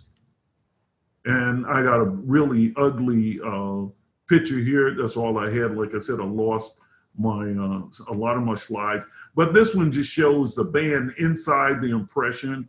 You take the, you fit the band, fit it well, take an impression, fit the band in the ear. Either you could pour it or wrap it, send it to the lab. They construct the lower lingual holding appliance, send it back, bam. And then it's ready to fit, you know, you're ready to go. But if it's, so must do a bilateral if it's more than one tooth missing on the same side. So and this one is called an acrylic saddle. Very seldom used, but sometimes it is necessary. Very few people really use acrylic saddles that much anymore, but it's something to be familiar with. And a distal shoe. This one has some really old x-rays, but this is something, if you're doing a lot of this, I think this one is so critical, and that's the reason I'm using this now. And this is one of mine. This was before digital x-rays, so I had to put it up there and take a picture of it. But now, and I'll tell you, on these distal shoes, a lot of times you're going to lose money because it takes a lot of time to do it right. And if you do it wrong, you got trouble. If you don't put something there, so we got this erupting molar, but in order to get something in there to hold it back, now where am I going to fit it? It's got gum tissue covering the molar. Do I wait until that erupts? Because then it's going to have mesial drift. So what I'm going to have to do is put that distal shoe in there. But if I just stick it in there and I don't really work to make sure that it's not hitting this erupting tooth or sitting over the crypt of this tooth, I'm going to have problems, you see. And I took multiple x-rays. I come here and I took another x-ray. I'm trying to figure out how far. I think it was this sequence, and then I pushed it back more, and I got it this close, but it's still too close. So now I had to go in and bend it, and to get it past this erupting primary tooth, so permanent tooth. But it's multiple times, or you have to have an x-ray right there at that in the room you're doing it, and just keep taking x-rays until you're there, and then you have to make sure you crimp it and take a follow-up x-ray, and you're going to have that kid back in a short period of time to watch it, because now you have this erupting tooth here, and this is trying to hold this molar back.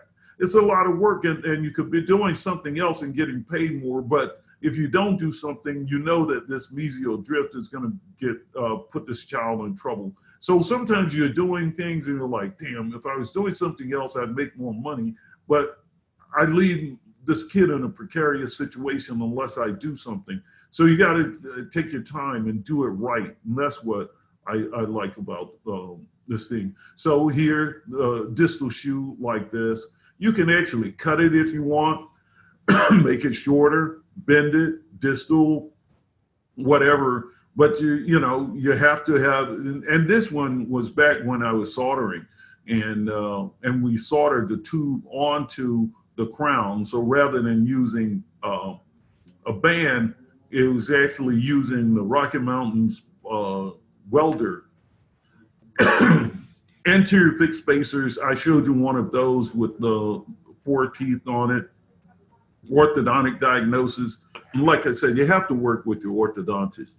And you got to diagnose it. You can't just see, well, I'm going to be a drill and fill. This child needs to get in early and get this bite taken care of. You know, going to need some palatal expansion so that it can drop down and close that open bite.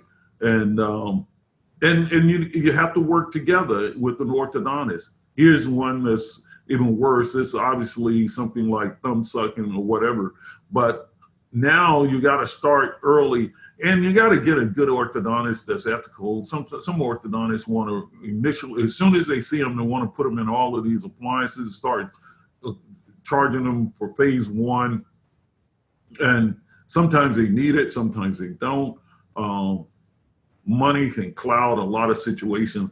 And that's why I say it's good to take some classes so that you know when they're overdiagnosing or whatever, or you don't like the way that they're treating your patients, send them somewhere else. You know, it's just, I have to feel good about what my patients are getting and who I'm sending them to. So if I'm sending to somebody, I feel pretty good about the way that they're going to do the treatment. I think Teresa covered diagnosing root canals and this pulp crown, so I'm not going to stay on that too much. When the roots are not yet formed and you're trying to get apexification so that you could do something that's important, and you have to sometimes, you know, using certain medicaments, you know, to get the apexes to form before you can really do treatment. You know, I think this was a fracture from a fall or something. And then you sedative dressings. Also, she talked about sedation and use of general anesthesia in dentistry nowadays, and how it's paid for by Medicaid, and I think a lot more doctors are doing treatment using general anesthesia now, and it's a beautiful thing that they are paying for it. And I think it helps because you do a lot of it. Post-op instructions, you gotta make sure, if this keeps you safe, you're not gonna get in any trouble if you follow the book and give post-op instructions. Post-op care, you know, you gotta follow up. I like it when someone calls me after my visit to the doctor. It's like, wow, they care. No one cares how much you know until they know how much you care. I can get a good picture of that. Zig Ziglar, that, you know, one of my favorites as far as motivational speaking. No one cares how much you know until they know how much you care. You got to show some care, and the care is follow up. Well, Ms. Jones, will call and see how Johnny is doing. Did you pick up his medication? Well, great. Make sure he takes that. Hopefully he gets some rest. And you're watching him to make sure that he still didn't bite his lip and he doesn't chew his lip. I don't think I have anything on there about pictures, but you've seen lip biting. Oh, God, lips swell up sometimes so huge, half the side of the face. So you want to make sure that you're following up and you're telling them and you're writing and you're calling. This is how you get the referrals. And this is kind of early stage of getting the child indoctrinated and to feeling comfortable around your staff and so forth. And then there's recalls and methods, the cost, so forth, establishing protocols for quality control. That has to be there. One of the things that we had that was very good is that if we had cases, Teresa would actually pull up x-rays and then she'd send them to me. Like I said, her husband's a dentist, so he could give her feedback. But then we would look at cases and say, what do you think of this? And I was, whoa, let's post that. So what we would do is post it anonymously for the doctor that actually, as far as who did the work. But we'd ask everybody, you know, send it out to all, whether it be 15, 20, 25 doctors, and say, what is your feedback on this? How would you diagnose this? And that way it's not like they're thinking I'm Dr. God. I'm just there to establish, you know, where was I at? Was that it? The quality control. And when you got multiple doctors saying the same thing and you are the outlier, it may be you that's wrong. Now it's not Dr. Lanier said or Dr. X said, it's all of the other doctors. So doctor, maybe you're wrong this time. You know, let's try something else. And especially if it's diagnosing or the treatment, we'll look at it and say that was not something that we would do. So I think I'm at the end of this, and what we could do is actually take some questions. Let me see if I can I did talk about, oh, let me tell you a little bit before I leave, though, about what we're doing. You know, I personally, I sold my offices, Kids Dental Care, 14 locations to Western Dental in 2017. And but I was in a mode of expansion, so I've acquired some locations out in Central California, specifically Delano, Visalia, Fresno, and have another one in what's the name of it? God, I can't even remember.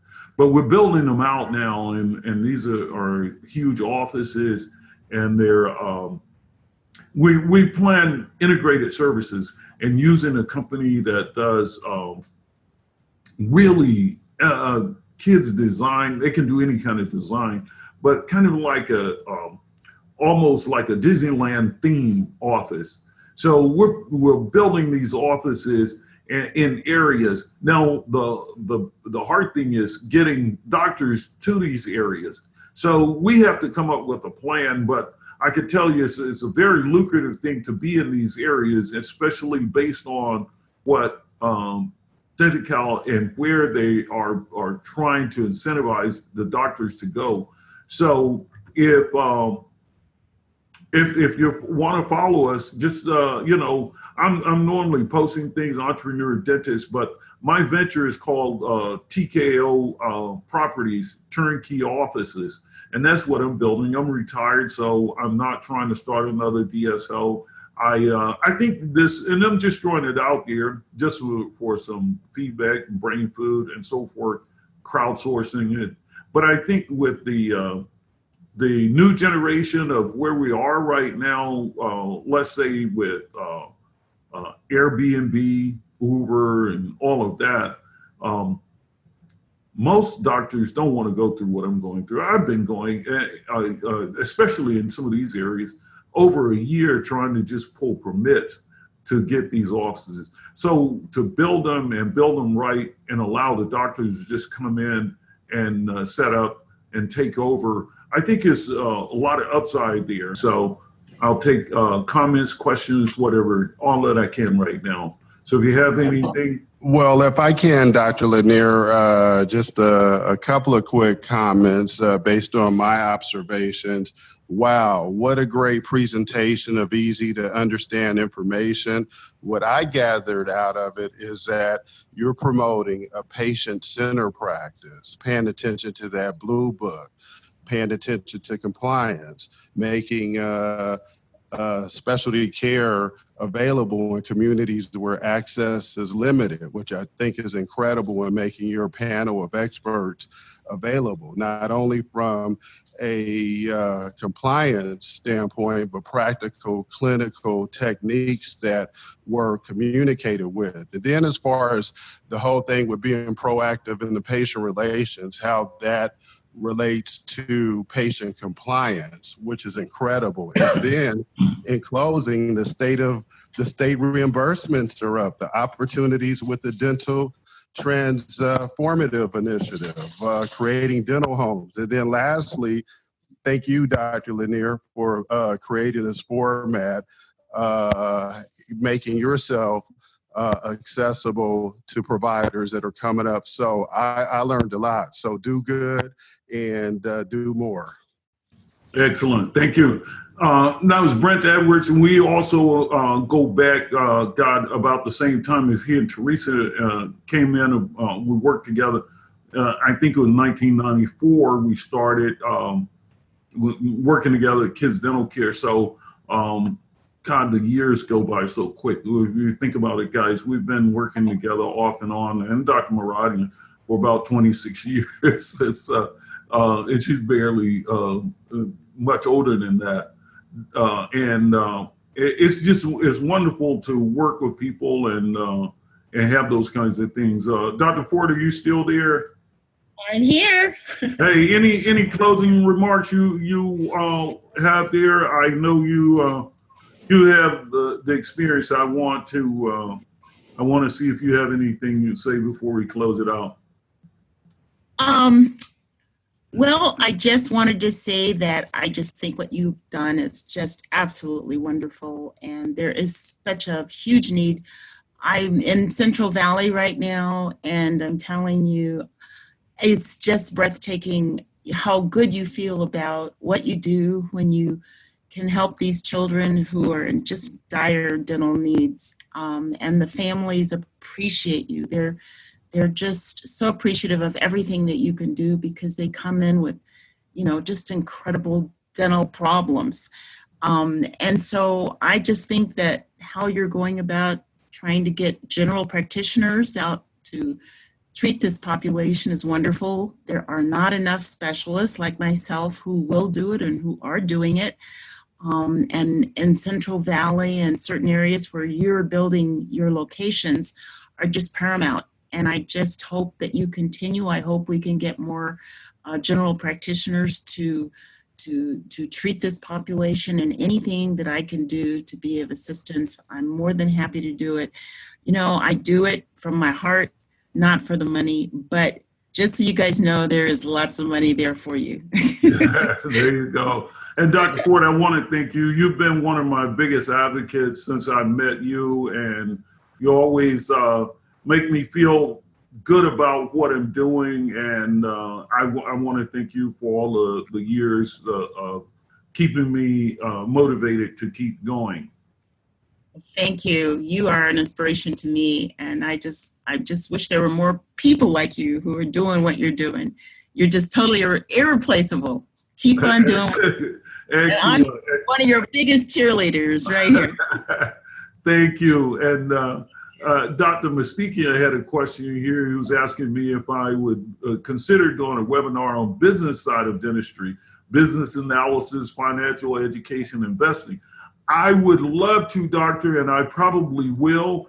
The only thing is I can't do it for CE credits. They have, the limitations as to what you can and cannot say or focus on to give CE credits. And the thing when you start talking about how to make money, unfortunately, they don't want to give CE credits. But I think as the people that would join that one are entrepreneurs like yourself that are interested in bank credits as well. So there are certain people that are just going to do clinical dentistry and they just want CE credits, and we'll do a course like that for the CE credits. But I'm really in my lane and my comfort zone doing the entrepreneur stuff. So I definitely want to do that, and I'll keep you in mind. I'll send you things on that, but that's definitely where I love talking about. Love to talk about that.